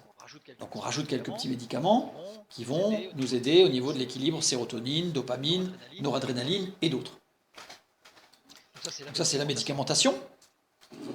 Et puis, certains font des expériences extrasensorielles ou suprasensorielles par les drogues. Quand on dit drogue, c'est pas forcément que cocaïne, héroïne, ça peut être aussi les amphétamines, ça peut être le café, ça peut être le chocolat, ça peut être l'alcool, toutes sortes de choses dans lesquelles on a non pas une dépendance, parce que je fais une différence entre dépendance et addiction. Une dépendance, nous sommes tous dépendants de la nourriture. Si nous ne mangeons pas, nous allons mourir, donc nous sommes dépendants de la nourriture, nous sommes dépendants du sommeil, nous sommes dépendants.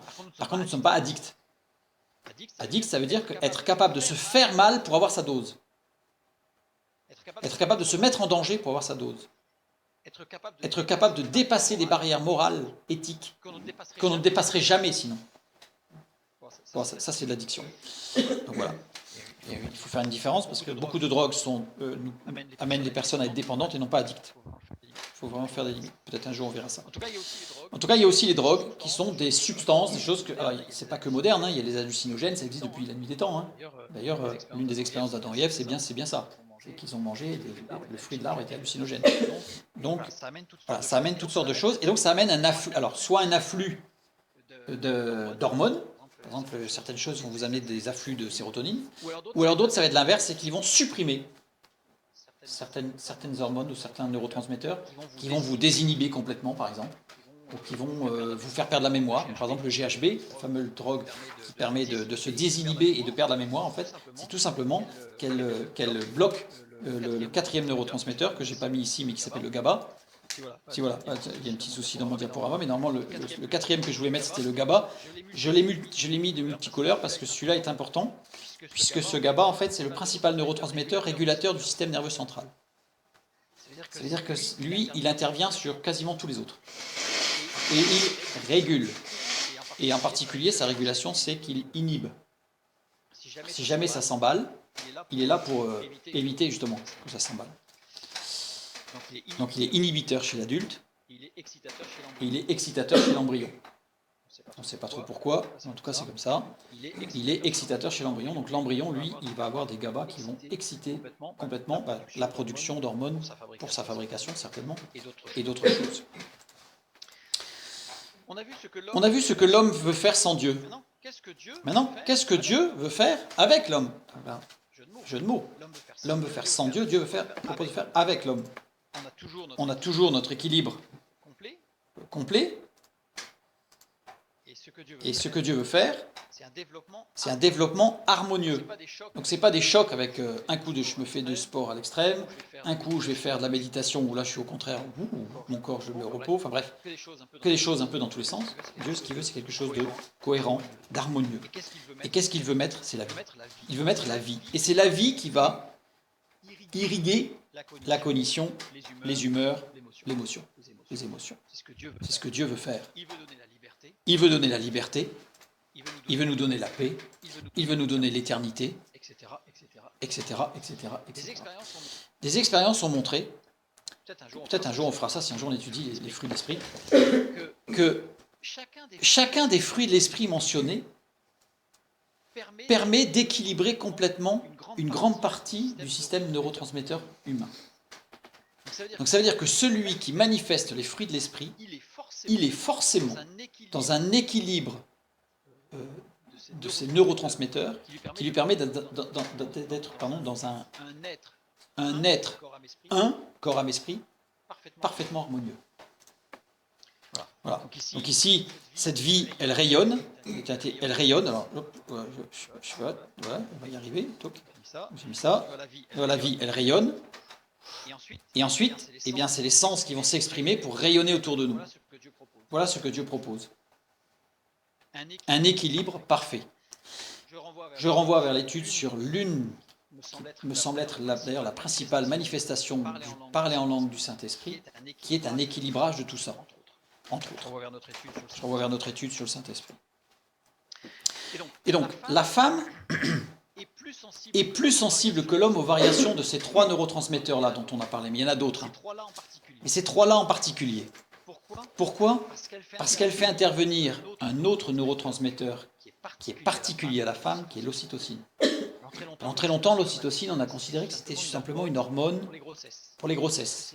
Parce que c'est l'ocytocine qui déclenche des tas de choses, des contractions de l'utérus pour l'accouchement, l'écartement du bassin, la montée de lait, qui fait qu'à chaque fois qu'elle allait, le lait sort, c'est sous l'effet de l'ocytocine. Bref, l'ocytocine règle tout ce qui est la maternité. Mais on s'est rendu compte que ce n'était pas uniquement la maternité. L'ocytocine est appelée abusivement, parce que ce n'est pas le cas, mais ce n'est pas la seule. L'homme aussi peut avoir du plaisir sans avoir d'ocytocine, même s'il en a qu'un petit peu. Elle est appelée l'hormone du plaisir. Elle joue un rôle dans différents comportements, comme l'orgasme, la reconnaissance sociale, l'empathie, l'anxiété, les comportements maternels, etc. Il y en a plusieurs. Et à chaque fois, l'ocytocine joue un rôle très important, fondamental. Des études sur le cerveau mystique. Alors, ce sont des études qui ont été menées essentiellement au Canada, enfin à Québec, dans une université, sur les effets de la prière sur le cerveau, pas sur les effets à long terme, etc. Ils ne sont pas dans les effets placebo, quoi.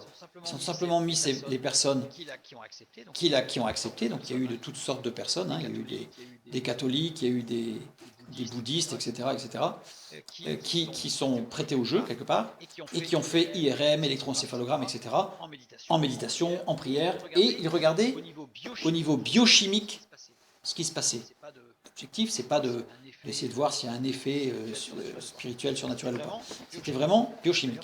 D'ailleurs, pour information, toutes ces expériences ont été arrêtées parce qu'en fait, ils étaient convaincus de démontrer que Dieu n'existait pas et que tout était chimie. Et ils se sont rendus compte qu'ils étaient en train de démontrer l'inverse.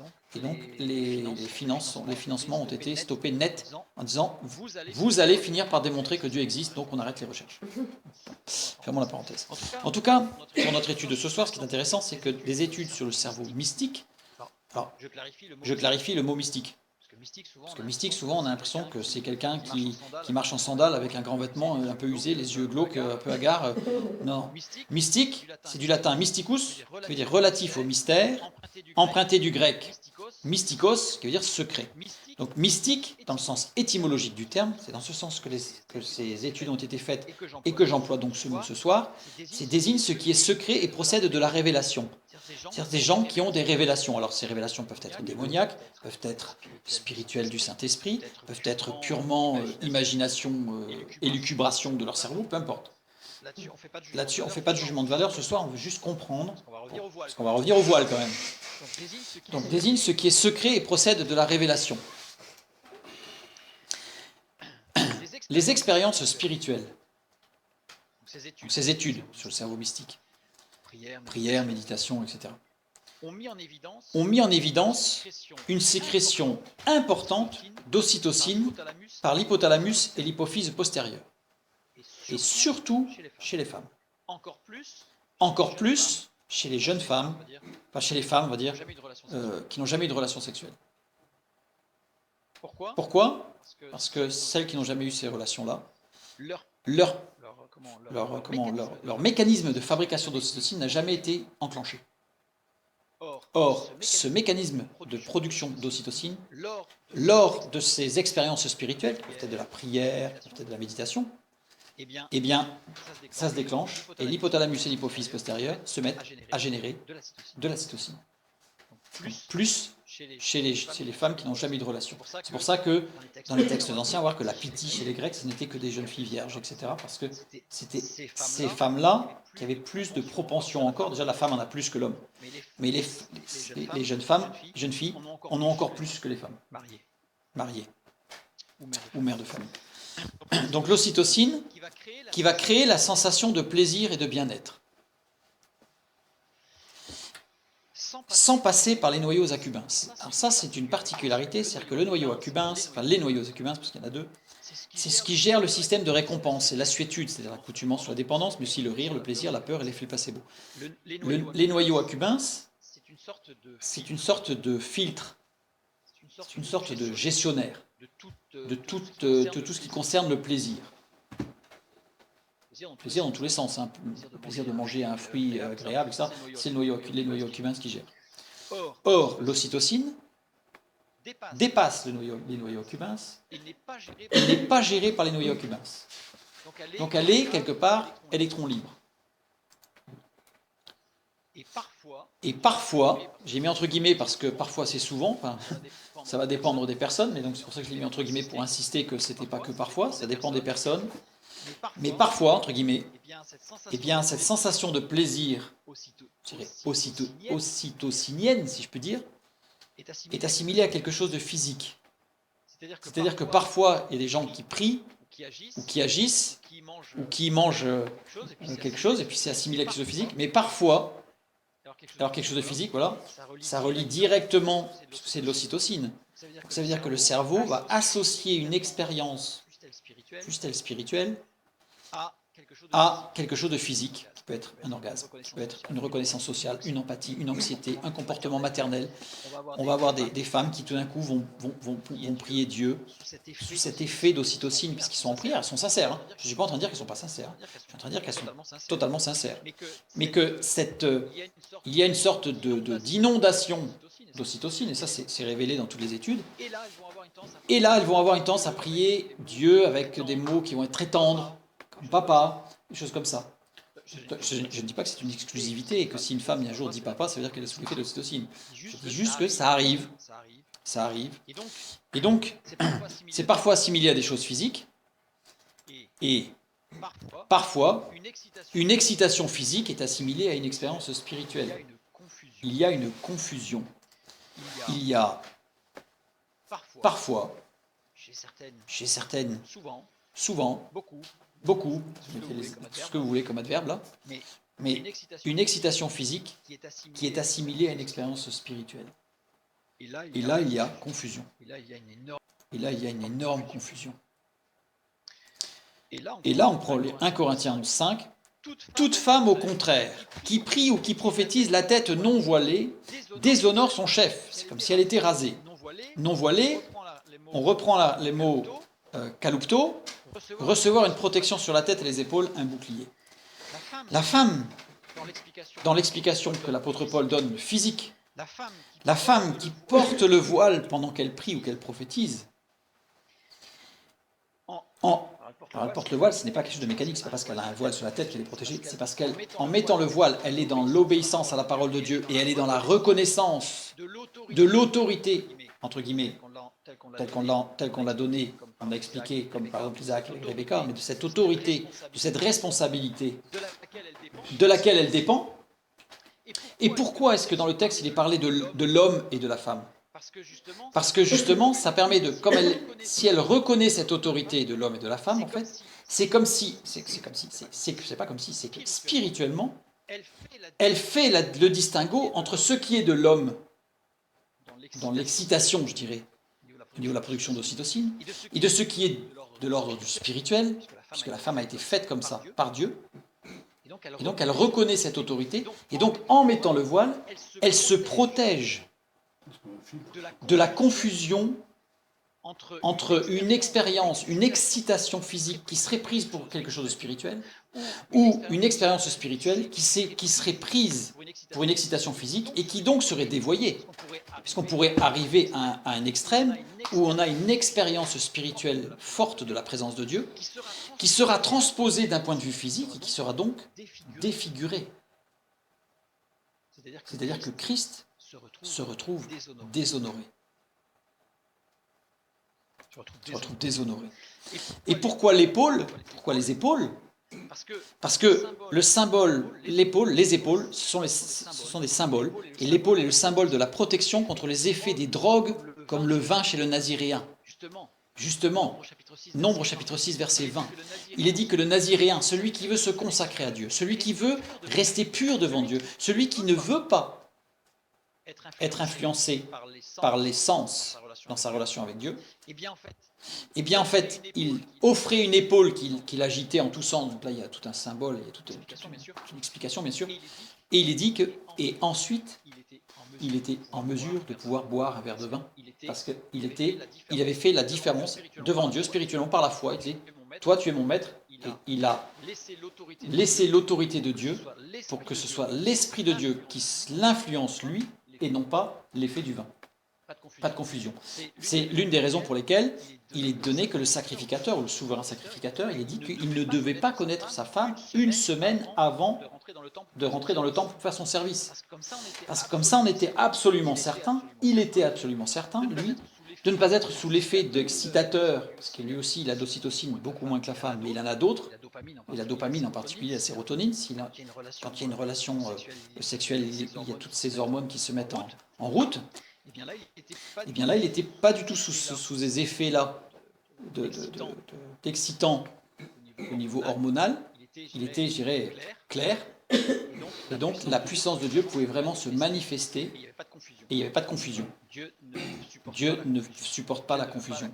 Dieu ne veut pas la confusion.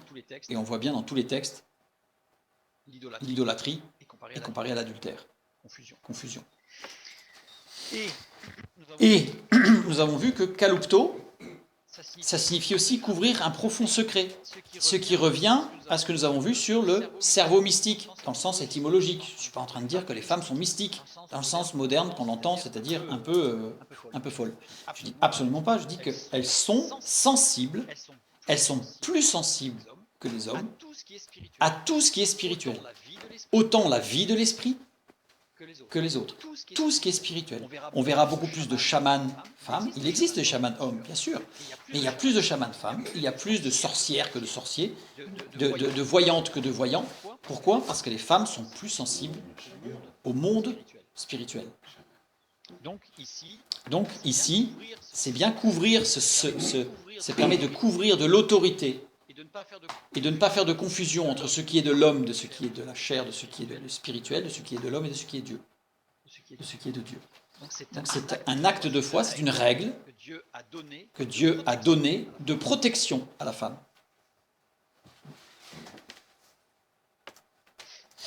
Le mélange, la confusion entre le physique et le spirituel, ce que nous avons vu là, dans le plaisir. Puisqu'en fait, il y a une confusion entre les deux. Et pire que ça, c'est que très souvent, non seulement il y a la confusion, mais que je dirais que le spirituel est entaché du charnel. Maintenant, je reprends Genèse chapitre 6, versets 2 et 4. Je vais après.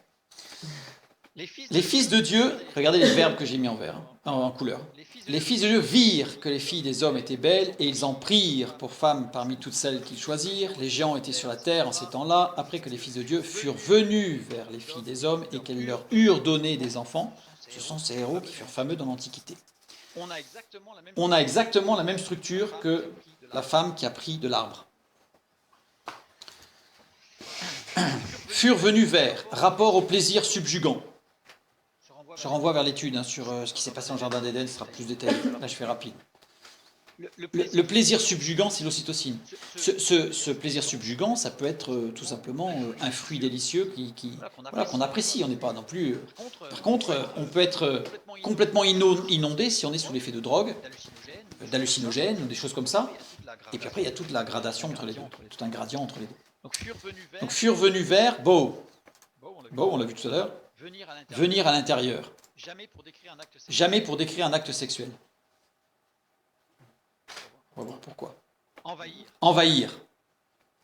Donc, ça veut dire que ce mot-là, quand il dit que les fils de Dieu furent venus vers les filles des hommes, il ne s'agit pas de relations sexuelles.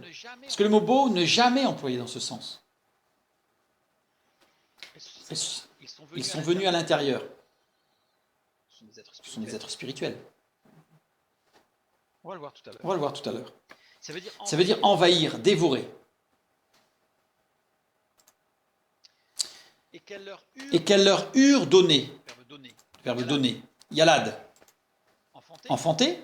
D'accord. C'est pour ça qu'on dit leur eurent donné des enfants. Mais ça veut dire aussi s'applique à ce qui survient dans les pensées et qu'elles produisent. C'est-à-dire qu'il y a des choses qui nous viennent dans la tête, des pensées parfois furtives, et puis hop, ça produit tout un cheminement de pensée que parfois on regrette d'ailleurs par la suite, mais ça décrit tout ça. Donc ça décrit quelque chose qui s'est passé dans la tête, à l'intérieur de la tête, et qui a eu des conséquences. Mais qu'elles ont donné au Fils de Dieu. On va le voir. Pour faire court, il il y a eu une relation, il y a eu quelque chose de mystique, je reviens sur le mot, de mystique, de révélation, il y a quelque chose, et une confusion entre le matériel et le spirituel. Les anges observent la nouvelle création de Dieu. Nous avons plusieurs textes qui en parlent. Et cette nouvelle création, nous avons vu, c'est l'Église. Les anges désirent plonger leur regard dans les merveilles de l'Évangile au sein de l'Église. 1 Pierre 1,12. Ou alors, puisque nous avons été en spectacle au monde, aux anges et aux hommes. Spectacle aux hommes, aux anges. C'est-à-dire que les anges observent, regardent. Et ce qui s'est passé dans Genèse chapitre 6, c'est qu'il y a eu une confusion des gens chez les femmes, et les anges, les fils de Dieu, les anges, ont vu ce qui se passait à l'intérieur de leur tête, et ils ont été, et ils sont tombés. Pourquoi? Parce qu'ils ont été excités par cette explosion de plaisir qui aurait dû être spirituelle et qui a mélangé avec les sens. Résultat, 1 Corinthiens 11,10, c'est pourquoi la femme, à cause des anges, doit avoir sur la tête une marque de l'autorité dont elle dépend. Pourquoi? Parce que les anges peuvent être amenés à déchoir, encore aujourd'hui, si la femme n'est pas volée. Dans le sens où, s'il y a confusion, s'il n'y a pas une reconnaissance de l'autorité de Dieu, et de ce qui est de l'homme, et de ce qui est de Dieu, de ce qui est de la chair, et de ce qui est de spirituel, il y a une confusion entre les deux, et les anges qui voient ça sont perturbés, et ça peut les amener à désirer, entre guillemets, le mélange et la confusion entre la plénitude de l'esprit et le plaisir physique. Non, mais ça veut dire qu'ils sont, les anges sont asexués. Mais il y a une confusion. Ah ouais, donc même Si vous parlez, parce que là, souvent nous, d'une manière générale, on va parler de la relation sexuelle, pour dire que c'est là l'explosion du plaisir. Si vous parlez à un drogué, il va vous dire non, non, non, il y a mieux. Il y a le high, c'est-à-dire le shoot, l'explosion, sous un effet de drogue. Et d'ailleurs, très souvent, les deux vont ensemble, mais très souvent, la relation sexuelle ne revêt que faiblement le high de la drogue. Donc, pour un drogué, c'est l'équivalent. Donc, les anges, ils voient ça, ils disent, mais là, il y a une explosion de quelque chose, là. Et ils ont été amenés à chuter. Qu'est-ce qui s'est passé? Eh bien, en fait, il y a eu une... Non, il n'y a pas eu de relation sexuelle. Il y a eu une relation ésotérique. C'est-à-dire que quelque part, c'est que les femmes ont fait des expériences spirites qui ont fait exploser en extase et dans un plaisir total. Donc, c'est comme on pourrait dire un shoot, quoi. Complètement shooté dans l'esprit ésotérique. Et les anges qui ont vu ça, qui ont vu cette expérience, cette manifestation suprasensorielle, avec un mélange complet, eh bien ils ont chuté, parce qu'ils ont été excités pour connaître ça, et ils ont chuté parce ils ont convoité. Non pas la femme en tant qu'être sexué, mais ils ont convoité cette explosion sensorielle, en fait. Mais après, leur donner des enfants, ce sont Oui, mais des enfants, il n'y en a pas, il n'est pas dans le texte original. fameux dans l'Antiquité. C'est-à-dire qu'en fait, il y a eu, c'est comme, alors je vais reprendre, Ève, quand elle a mangé le fruit qui était un aphrodisiaque, en fait, elle a ouvert son esprit quelque part, elle a ouvert son esprit au monde spirituel, et là, elle a fait une expérience ésotérique de communication avec des esprits démoniaques. Et là, c'est la même chose. Il y a eu une ouverture, et il y a eu une communication, et les anges, eh bien, en fait, ils ont quelque part communié dans l'esprit. Il n'y a pas eu de relation physique avec les femmes. Mais les héros. Et les héros qui furent fameux dans l'Antiquité, c'est-à-dire... Ouais. Je vous renvoie vers l'autre étude, parce que tout ça, il faut bien comprendre tout le texte, parce qu'il y a tous les mots à expliquer, les géants, les autres et les héros, pardon. Puisqu'en fait, il y a eu là des expériences ésotériques avec des connaissances spirites. Parce que vous savez que le diable existe, et la puissance démoniaque existe. Et il y a des gens qui, sous l'effet de puissance démoniaque, sont capables de prodiges. Il suffit d'aller en Afrique, c'est assez fréquent. Pays, par exemple, le Bénin, le Nigeria, où il y a le vaudou qui est très très fort. Vous avez des hommes qui se revêtent, par la puissance démoniaque, de la capacité physique de l'éléphant. C'est surprenant, hein? mais ça veut dire qu'ils sont capables de déraciner des arbres. Alors ça fait rigoler, mais c'est vrai, sous la puissance démoniaque. Et donc ce sont ces héros, parce que ça on le retrouve, même je vous dis, en Afrique, on le retrouve des gens qui sont des sorciers, très souvent des sorciers, qui se revêtent, ils le disent eux-mêmes, ils se revêtent de la puissance de l'esprit, alors de l'éléphant, de machin, enfin c'est l'esprit démoniaque, et qui sont capables de courir aussi vite que le guépard, qui sont capables de soulever, alors c'est pas tous les jours, hein, mais ça existe, ça existe, ça existe. Donc c'est ce qui s'est passé là. En fait, il y a eu une communion dans l'esprit, et ils ont revêtu les puissances démoniaques, parce que les femmes étant plus sensibles, et ben ce sont ces femmes-là. Et il y a un verset qui est très intéressant à ce sujet, c'est Romains chapitre 1, versets 26 et 27. Deux versets. C'est pourquoi Dieu les a livrés à des passions infâmes, car leurs femmes ont changé l'usage naturel en celui qui est contre nature, le mélange entre le sens charnel et le spirituel. Et de même, les hommes, abandonnant l'usage naturel de la femme, se sont enflammés dans leurs désirs les uns pour les autres. Là, c'est l'homosexualité. Parce que la femme, elle est partie, elle, dans un trip, qui était tout autre. Commettant homme avec homme les choses infâmes et recevant en eux-mêmes le salaire que méritait leur égarement. Donc là, on a une description de ce qui s'est passé avec l'homosexualité, et les origines d'ailleurs, mais on a aussi l'expérience de cette confusion entre le charnel et le spirituel. Pour information, Ève avait les cheveux longs, parce que c'était naturel pour la femme d'avoir des cheveux longs, et elle n'a pas été protégée. Les cheveux, ce n'est pas le voile. Maintenant, je vais prendre des exemples de femmes dans l'Ancien Testament, je vais en prendre juste 3 rapidement, très rapidement, qui ont mis le voile. Comprendre, parce que souvent on va prendre les exemples, oui, Tamar, la prostituée. Bien. Genèse 24, 65. Elle dit au serviteur, c'est Rebecca, qui est cet homme qui vient dans les champs à notre rencontre? Et le serviteur répondit, c'est mon Seigneur, Isaac. Alors elle prit son voile et se couvrit. Son voile.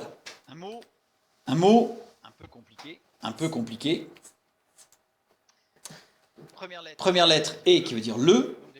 Donc déjà c'est pas son, c'est le voile. Donc ça veut dire qu'elle n'a pas pris son voile, elle a pris le voile. Le voile, elle a pris quelque chose qui était courant, qui était commun. C'est pas le voile qu'elle avait dans la poche ou sur les épaules. Le voile, elle a pris le voile, comme si c'était évident. Elle a pris le voile, comme toute femme aurait pu prendre le voile. C'est un apax, donc il ne se trouve que là. Avec une variante en Genèse 38, 14. Il est écrit différemment en Genèse 38, 14. On va y venir après. Genèse 38, 14. Donc si, comme il est pointé le tsadé ici, comme il est pointé, ça veut dire qu'on le double, donc pour la compréhension de la structure, on va le doubler. Donc je recopie ici. Les 2 premières lettres désignent une chose composée de plusieurs autres réunies par contraction. C'est plein de choses, comme on a vu tout à l'heure, par exemple le schéma qu'on a fait avec la sérotonine, la dopamine, tout ça, c'est plein de choses, mais qui en fait font un ensemble, un équilibre. Tout est lié. On ne peut pas en enlever un. Si on enlève un, tout se casse la figure. C'est un ensemble. Les 2 lettres suivantes, tension matérielle, physique vers un but déterminé. Donc il y a quelque chose de physique qui tend vers quelque chose, on ne peut pas résister quelque part là, ça nous excite vers quelque chose. Un ensemble de choses composées qui excitent physiquement, c'est physique. Hein. Action mécanique, incontrôlable, irrésolue, donc c'est quelque chose qui démarre. Un feu qui démarre. Les 2 dernières lettres s'appliquent à toutes les idées de beauté, de grâce, de charme et d'attrait. Donc là, on a la description dans ce mot de quelque chose qui l'a excité. Elle a vu cet homme, et elle a été excitée. Mais c'est le voile, ça. On va voir. On va aller jusqu'au bout. L'explication, et après on va prendre l'ensemble. Parce qu'elle prit ce voile, elle prit le voile, le verbe prendre. Vatikar. Terme associé à une attitude réactionnelle féminine face à une tension, une peur, une déception. Ce mot est toujours employé pour une femme qui réagit à quelque chose de surprenant, positif ou négatif. Mais c'est qu'est-ce qui réagit le plus chez une femme quand elle est surprise? L'ocytocine. Systématiquement. C'est ce qui fait la grande différence, je fais une petite parenthèse, mais c'est ce qui fait la grande différence entre l'appréciation d'une surprise par un homme et par une femme. Quand une femme dit à son mari « Ah chérie, c'est ton anniversaire, la semaine prochaine, je vais te faire une surprise !» Toute la semaine, il a mal au ventre, il se dit « Qu'est-ce qu'elle va me faire comme surprise ?» Parce que lui, la surprise, c'est de la sérotonine et c'est pas bon. Par contre, si l'homme dit à sa femme « Ah chérie, c'est ton anniversaire, je vais te faire une surprise. » Ah là, c'est génial. C'est génial. Mais alors l'homme, lui, comme voilà, il va un peu tout casser le truc parce qu'il va dire t'aimerais bien quoi comme surprise? Donc c'est vraiment c'est la super surprise, quoi. Donc alors la femme va lui dire je voudrais un livre. Ah, et quel titre tu voudrais? Bon voilà, en fait c'est la super surprise. Et ça c'est l'appréciation, parce que la femme dans sa surprise elle va être gérée par de l'ocytocine, donc il y a plein de choses qui vont dépasser le noyau accumbens, donc alors que l'homme lui il va réagir à la sérotonine. Voilà. Donc là en l'occurrence ce mot en fait il décrit vraiment quelque chose qui a démarré. Et a priori, d'après le texte, on pourrait supposer que c'est de la cytocine, en tout cas. L'ocytocine, pardon. Et ce verbe-là, il est particulier, qui a été prendre, parce que il a 2 lettres pointées. Donc si je l'écris en complet et que je l'étudie, moi j'aime bien, c'est dès qu'il y a des lettres pointées, je me dis, hop là, c'est qu'il y a des choses intéressantes. Les 2 premières lettres, difficulté à se mouvoir, et le gémissement qui suit cette difficulté. Donc on a quelque chose qui est un peu difficile. 2 lettres suivantes expriment un doute moral ou un effort physique. Donc là, il y a les 2 là. Exprime un effort que l'on fait vers une chose pour la saisir ou la comprendre. En fait, Rebecca, elle a senti quelque chose en elle, qui montait. Je pense que si la photographie avait existé, elle aurait rougi. Qu'est-ce qui s'est passé? Elle est tombée amoureuse. En fait, ce qui exprime ici, ce qui est exprimé ici, c'est qu'elle n'avait jamais vu Isaac. Et là, elle le voit, et là, il y a des choses en elle qui montent. Et l'expression des verbes et de la construction qui est utilisée, qui sont les apax, donc ça montre bien que c'est quelque chose d'unique qui est monté. En fait, c'est le sentiment amoureux. Évidemment, ocytocine chez la femme. Il caractérise tout ce qui est pur, naïf et sincère. En fait, c'est quelque chose de pur qui est monté en elle. C'était pas malsain. Tomber amoureux, c'est quelque chose de beau. Et tout ce qui s'ensuit aussi. Conjugué à l'imparfait. Ça veut dire que c'est quelque chose... Quand on le lit, elle prie le voile. On a l'impression qu'elle l'a pris, tant qu'elle l'a mis, ça y est, l'action était terminée. Or, c'est à l'imparfait, ça veut dire que l'action, elle a continué, c'est quelque chose qu'elle a entretenu, c'est quelque chose qui a duré. Tout ça désigne Rebecca tomba amoureuse d'Isaac à cet instant. Mais elle resta dans la maîtrise de ses sentiments et de ses désirs. En fait, elle s'est dit, oula, c'est agréable, mais en même temps, je maîtrise, je ne me laisse pas déborder, je maîtrise la chose. Durant tout le temps de leur fréquentation, avant l'union. Là, je renvoie à voir pourquoi ne pas avoir de relations sexuelles avant le mariage. Et là, vous comprendrez exactement ce qui s'est passé chez Rebecca. En fait, elle a tout le système de construction de la vie de couple s'est mis en place, et elle a respecté la règle de se préserver et de construire avec Isaac. Et elle se couvrit. Elle se couvrit, mot encore un petit peu compliqué à prononcer, mais qui est pointé. Là, je gagne du temps parce que le temps passe. Donc, je mets les lettres pointées. Les 2 premières lettres décrivent les aspects physiques de la sexualité féminine. Voilà. Je ne vais pas rentrer en détail puisque c'est plus précis, mais ça suffit. Donc, décrit une réalité physique de la sexualité féminine dans l'excitation, etc. Donc, c'est quelque chose de physique. Non, c'est autre chose. Point délicat de contact. Les 2 lettres, ça veut dire qu'en fait, il y a une excitation sur la sexualité avec un point délicat de contact. Et les 2 dernières lettres, penchant désir. Donc là, elle a eu un désir physique. Elle n'était pas amoureuse spirituelle. Elle était amoureuse. Donc avec tous les déclenchements physiques, avec toutes sortes de choses, tout ce qui se passe.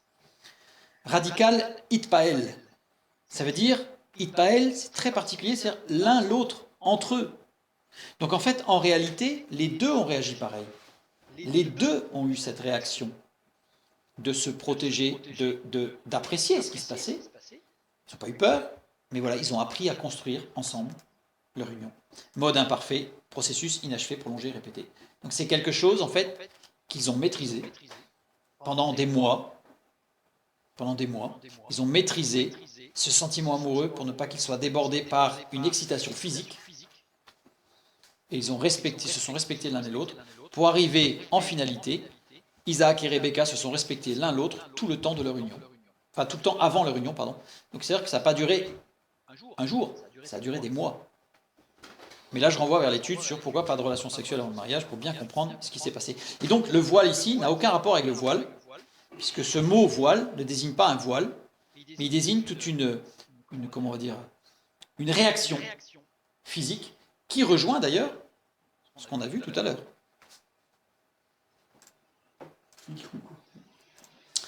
Maintenant, deuxième passage. Et rappelez-vous ce qu'on a vu tout à l'heure sur Rebecca et Isaac, en fait, qui l'a amené jusque dans la tente de Sarah, sa mère. Donc là, il y a tout un processus, et c'est pour ça que ça a pris du temps, et ça a été nécessaire, et que c'était un couple uni. Ça ne veut pas dire qu'après, il n'y a pas eu des problèmes entre Jacob et Isaü, quand ils ont pris de l'âge. Mais ça, c'est une autre histoire. Genèse, chapitre 38, verset 14. Oui. Qui leur a appris à faire comme ça? Eh bien, en fait, si on étudie bien ce qui s'est passé après la chute, après la chute du jardin d'Éden, Dieu a enseigné Adam et Ève, et il était en train de leur enseigner, et ça s'est transmis. Ça s'est transmis. Et donc c'est Abraham qui a enseigné Isaac, parce qu'on voit bien que c'est Isaac qui a enseigné Rebecca. Rebecca, elle a vu des choses. Oula, voilà, jeune fille amoureuse, voilà. Et Isaac lui a expliqué ce qu'il avait déjà reçu de sa mère. Parce qu'il était dans la tente de Sarah, sa mère. Donc c'est sa mère qui n'était plus, qui était décédée. Et c'est sa mère qui lui avait expliqué en fait tout le respect dans le couple, etc., etc. Et donc elle a retransmis, il a enseigné Rebecca. Il a aimé sa femme, au sens de Éphésiens 5, 25, comme Christ a aimé l'Église. Donc elle n'a pas mis de voile alors? Non. Elle a pas mis de voile. Non, là c'était pas le fait de mettre un voile. C'est qu'elle avait... Là, pour Rebecca, non. Non. Mais comment tu traduis? Pourquoi ils ont traduit par voile? Parce que le problème, c'est que toute cette réaction par la construction, elle était inconnue par les traducteurs. C'est comme dans Genèse 1, 21, quand il est parlé des grands monstres marins, le mot Tanaïm, dans sa structure, c'est animal à tête triangulaire avec du sang froid. Ça s'appelle un reptile, à sang froid, donc ça s'appelle les dinosaures. Mais c'est qu'on traduit au départ comme mystère, ça. Ils ne savaient même pas que le sang existait et le sang froid. Donc ils ne savaient pas. Donc ils ont traduit comme ça. Parce que les rabbins ont toujours dit que c'était des grands animaux. Ils n'ont jamais dit que c'était marin. Parce que si on prend des choses qui ont été écrites au XIIe siècle, par exemple par le rabbin de Vilna, il explique ce que sont les Tanaïm, et il dit les Tanaïm, ce sont des grands animaux énormes. Mais ils n'ont jamais dit que c'était marin. Bon, le traducteur a voulu rajouter marin parce qu'il y avait un contexte avec les animaux marins. Parce qu'en fait, dans la création, on ne les voyait pas, alors il les a mis là. Mais c'est tout. Hein. Ce que je trouve regrettable, c'est qu'aujourd'hui, avec ce que l'on sait, qu'on ne revienne pas sur ces traductions pour les mettre un peu plus à jour, quand même. Non pas pour les mettre en français moderne, comme on essaye de faire, pour les mettre plus proches du texte. Ça serait vraiment important. Fermons la parenthèse. Genèse 38, 14, on a un autre texte, c'est Tamar. Alors elle ôta ses habits de veuve, et elle se couvrit d'un voile, et s'enveloppa. Et elle s'assit à l'entrée d'Énaïm sur le chemin de Timna, car elle voyait que Sheila était devenu grand, et qu'elle ne lui était point donnée pour femme. Bon. Le voile ici, c'est ce qu'on a vu tout à l'heure, c'est la même chose, mais avec une variante. Tout à l'heure, on a vu que c'était un apax, et qu'il apparaissait ici, Genèse 38, 14. Avec une variante, et la variante, en fait, c'est la première lettre qui n'est pas la même. Tout à l'heure, c'était la lettre le, et là, c'est une lettre beit pointée. Donc, je vais réécrire, puisqu'il y a des lettres pointées, je les réécris, je les double. Et je regarde. La première lettre beit, dans. Deuxième lettre qui suit, bourbier, lieu fangeux. Moi, c'est clair. Donc, c'est dans le bourbier. Dans quelque chose de fangeux. Alors, fangeux, vous savez, c'est le désordre, c'est le vice. Bref, fangeux, c'est l'horreur. Donc, dans ça, dans le bourbier. Et après, on a les 4 lettres qui suivent, charme excitateur, parce qu'on l'a déjà étudié tout à l'heure, donc je n'ai pas repris tout le détail, mais c'est tout le charme qui excite. Et donc, en fait, littéralement, c'est pas elle se couvrit d'un voile, littéralement, c'est elle se met dans le bourbier du charme excitateur. Pour moi, c'est clair. On voit ce qu'elle veut faire. Elle se couvrit. C'est le verbe couvrir ici, tekas, doublé, donc je le réécris. Donc les 2 premières lettres, on l'a vu tout à l'heure, c'est propre à l'excitation féminine. Et penchant désir. Donc là, elle, au contraire, elle s'est excitée. Elle n'a pas retenu du tout. elle s'est complètement excitée. Donc elle a pris du plaisir à faire ce qu'elle a fait là. Radical piel, donc c'est-à-dire piel, ça veut dire que c'est j'insiste. Le piel, c'est par exemple si je dis je coupe en morceaux, si je le mets au piel, ça se traduit la même chose, mais au radical piel, ça veut dire je réduis en miettes. On sent bien un peu la hargne et puis le fait de vouloir y aller jusqu'au bout. Hein. Elle s'enveloppa. Elle s'enveloppa, donc il y a des lettres pointées, donc doublées, on y va. Première lettre, c'est pareil, comme tout à l'heure. Ensuite, faux et illusoire. S'envelopper. Donc elle s'est enveloppée de quelque chose de sexuel, c'est les deux premières lettres qui le montrent, qui était faux et illusoire, mais elle était dedans. Donc dans tout ce qui va être la débauche sexuelle. La parole de Dieu nous dit bien que c'est faux et illusoire. Radical itpael, donc c'est l'un l'autre, c'est-à-dire qu'en fait elle essaye d'exciter l'autre. Cherche à envelopper, donc elle s'enveloppe de ce sentiment-là impur, et elle cherche à ce que l'autre soit aussi excité. Donc Tamar ne cherchait pas la protection avec son voile, elle cherchait à activer le désir. D'ailleurs, on va voir par la suite, ce qui me rappelle Jacques 1,15, la convoitise, lorsqu'elle a conçu, enfante le péché étant consommé, produit la mort. On voit toute une sorte de processus qui va jusqu'au bout. Une fois que c'est enclenché, c'est enclenché, c'est parti. Non. D'ailleurs, on va avoir un peu plus d'explications encore sur le verset suivant, pour le voile. Judas la vit et l'a pris pour une prostituée parce qu'elle avait couvert son visage de ce soi-disant voile. C'est ce qu'on utilise pour dire que, oui, mais Paul a voulu parler des prostituées, alors là, on part dans un truc épouvantable. Prenons le texte de la parole. Judas la vit et l'a pris pour une prostituée. Pourquoi ? Parce qu'elle avait son visage couvert. D'abord, elle ne se couvrait pas la tête, elle se couvrait le visage. Ce n'est pas du tout la même chose. Parce que dans le Nouveau Testament, il est bien parlé de la tête et pas du visage. Donc c'est quelque chose qui est sur la tête. D'ailleurs, le terme, je ne l'ai pas mis, mais c'est vraiment, ça représente, l'idée c'est du couvercle, c'est-à-dire que c'est quelque chose qui est posé dessus. Pas quelque chose qui vient fermer le visage. Là, par contre, on va voir quelques détails très intéressants. J'ai mis la conclusion avant le départ, c'est très intéressant ça. Visage, panaïm. Panim, ce qui est intéressant, panim, c'est que c'est un pluriel. Elle s'est couvert quelque chose qui est au pluriel. En fait, elle s'est couvert les traits du visage. Et couvert, qui s'état, qui est doublé, donc je prends, et je regarde qu'est-ce qui est écrit. Première lettre, penchant, désir. Et les trois lettres suivantes, couverture comme la neige sur la nature. Quelque chose qui recouvre toutes les formes. C'est le mot qui est employé, qui est utilisé pour le maquillage. En fait, elle s'est maquillée. Et les prostituées ne se mettaient pas un voile sur la tête, les prostituées se maquillaient. Elles se couvraient le visage, les traits du visage, parce qu'en fait, elles mettaient, a priori, d'après la description, il y avait une couche quand même, mais donc elles se couvraient le visage de maquillage excitateur.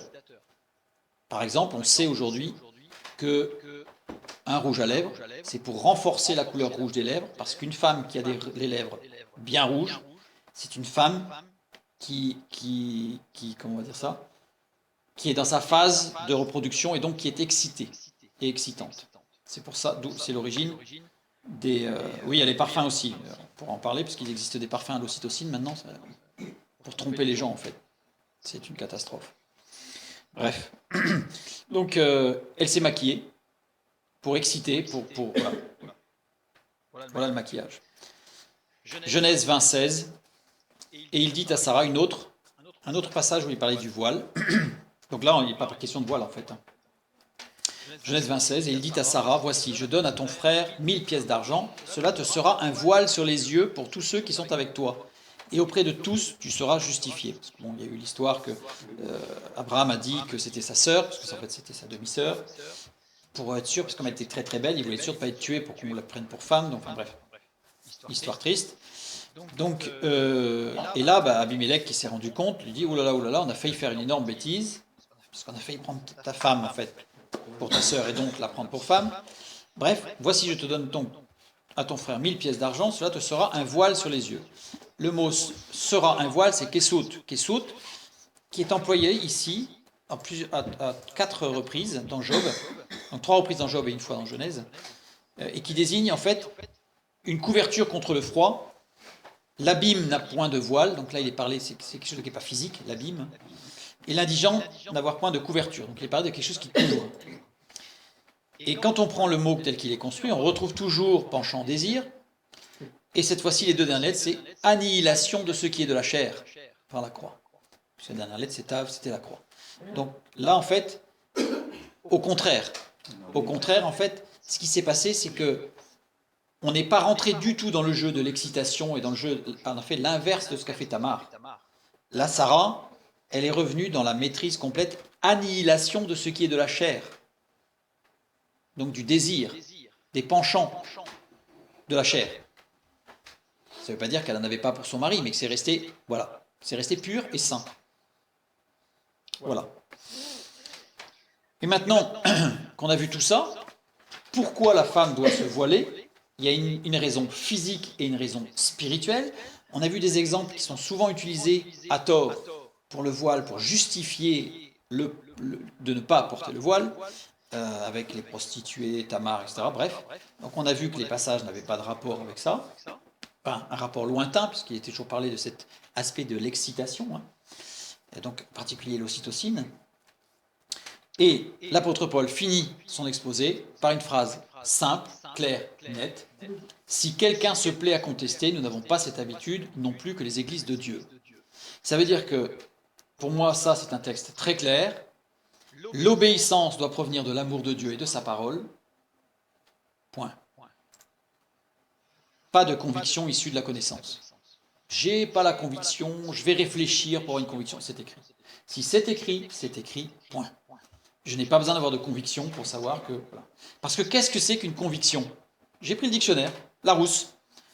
C'est un état d'esprit de quelqu'un qui croit fermement à la vérité de ce qu'il pense, pas de ce qui est écrit. Alors celui qui veut des convictions, eh bien qu'il continue à penser. Comme dit l'apôtre Paul, nous n'avons pas l'habitude de contester, c'est-à-dire de chinailler, de chipoter, de pinailler, j'ai fait un mélange des deux. Nous n'avons pas l'habitude non plus de partir dans des grandes gloses intellectualisantes pour essayer d'expliquer le pourquoi du comment. Vous savez, c'est comme un enfant, quand il est tout petit, on ne lui explique pas tout, on lui dit tu fais pas ça parce que c'est dangereux, et on ne va pas commencer à tout lui expliquer, parce qu'il y a des petites molécules qui vont s'échapper, et puis quand il va les respirer, ça va rentrer dans son nez, puis non. On lui dit tu fais pas, c'est simple, tu fais pas. Plus tard tu comprendras. Peut-être qu'il ne comprendra jamais. Mais en tout cas, s'il obéit simplement, eh bien en fait, il sera sous la protection de son père ou de sa mère, de ses parents. Eh bien Dieu nous a donné dans sa parole, il nous a tout donné pour que nous puissions avoir des garde-fous et que nous puissions être gardés de toutes choses. Et là, en l'occurrence, pour la femme, il a donné un point particulier qui est propre à son fonctionnement à elle, à savoir le voile, dans la reconnaissance de cette autorité pour faire la différence de ce qui est de l'homme et de ce qui est de Dieu, de ce qui est de la chair, de ce qui est de l'esprit. Et c'est ainsi qu'elle se protège. Et il y a aussi un aspect spirituel, c'est pour éviter la chute d'anges, encore aujourd'hui. Donc là, elle a non seulement elle a une responsabilité vis-à-vis d'elle-même, mais elle a une responsabilité vis-à-vis des anges. Et ça lui sera compté. Donc voilà. Et l'homme, lui, dans tout ça, qu'est-ce qu'il a à faire ? Il a à enseigner, il a à expliquer, il a à donner la parole de Dieu. Point.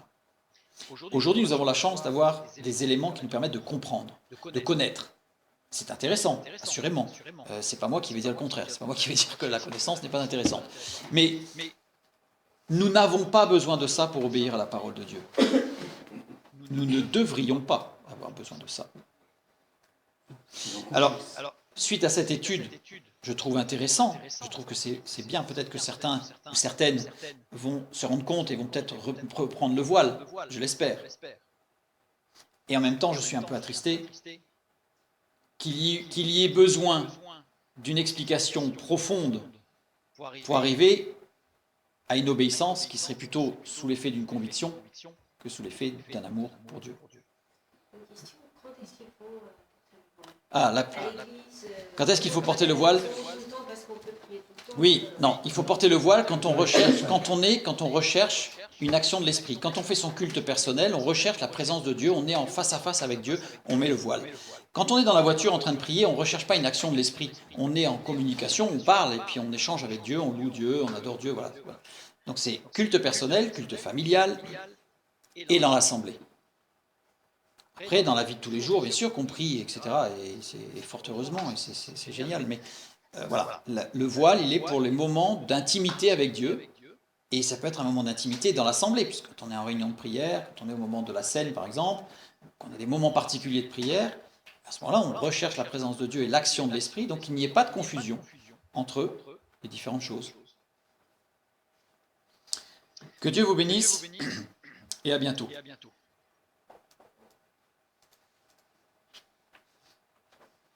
Nous, les hommes, devons faire porter la voile à nos femmes pendant la prière. Ah, alors pour moi, nous n'avons pas, en tant qu'hommes, à faire porter le voile à notre femme. C'est-à-dire que nous avons un devoir de lui transmettre cette responsabilité, c'est-à-dire qu'on dit, voilà, tu as une responsabilité. Et ce qui est extraordinaire, c'est que aujourd'hui, la responsabilité est répartie. Si on prend dans l'Ancien Testament, d'ailleurs, tiens, ça continue à enregistrer, là, je le rajouterai parce que c'est intéressant. Dans l'Ancien Testament, il y avait un ordre hiérarchique de passage devant Dieu. C'est-à-dire qu'il y avait Dieu, l'homme et la femme, elle était dessous. Et c'est l'homme qui assumait la responsabilité pour sa femme. Arrivé dans le Nouveau Testament, il y a eu un changement de tout ça, puisque la femme a été remise à sa place, je dirais, à équité, je fais attention à mes termes, à équité devant Dieu face à l'homme, puisqu'en fait elle est à la même hauteur quelque part. Et d'ailleurs, c'est dans l'Ancien Testament, c'est l'homme qui portait le talit, et qui couvrait pas que la tête, qui couvrait aussi les épaules, etc. Et c'est la femme qui porte le voile et plus l'homme. Puisque la femme, elle assume maintenant sa propre responsabilité. Donc en tant que mari, ce que l'homme doit faire, c'est, comme l'apôtre Paul dit à Timothée, prêche la vérité telle qu'elle est, c'est tout. Et après, chacun assume ses responsabilités. Donc la femme assumera sa responsabilité, et l'homme, à partir du moment où il a exposé les choses, il n'est pas question de mettre la pression, il est juste question d'annoncer la vérité, et ensuite chacun est libre et assumera pleinement sa responsabilité devant Dieu.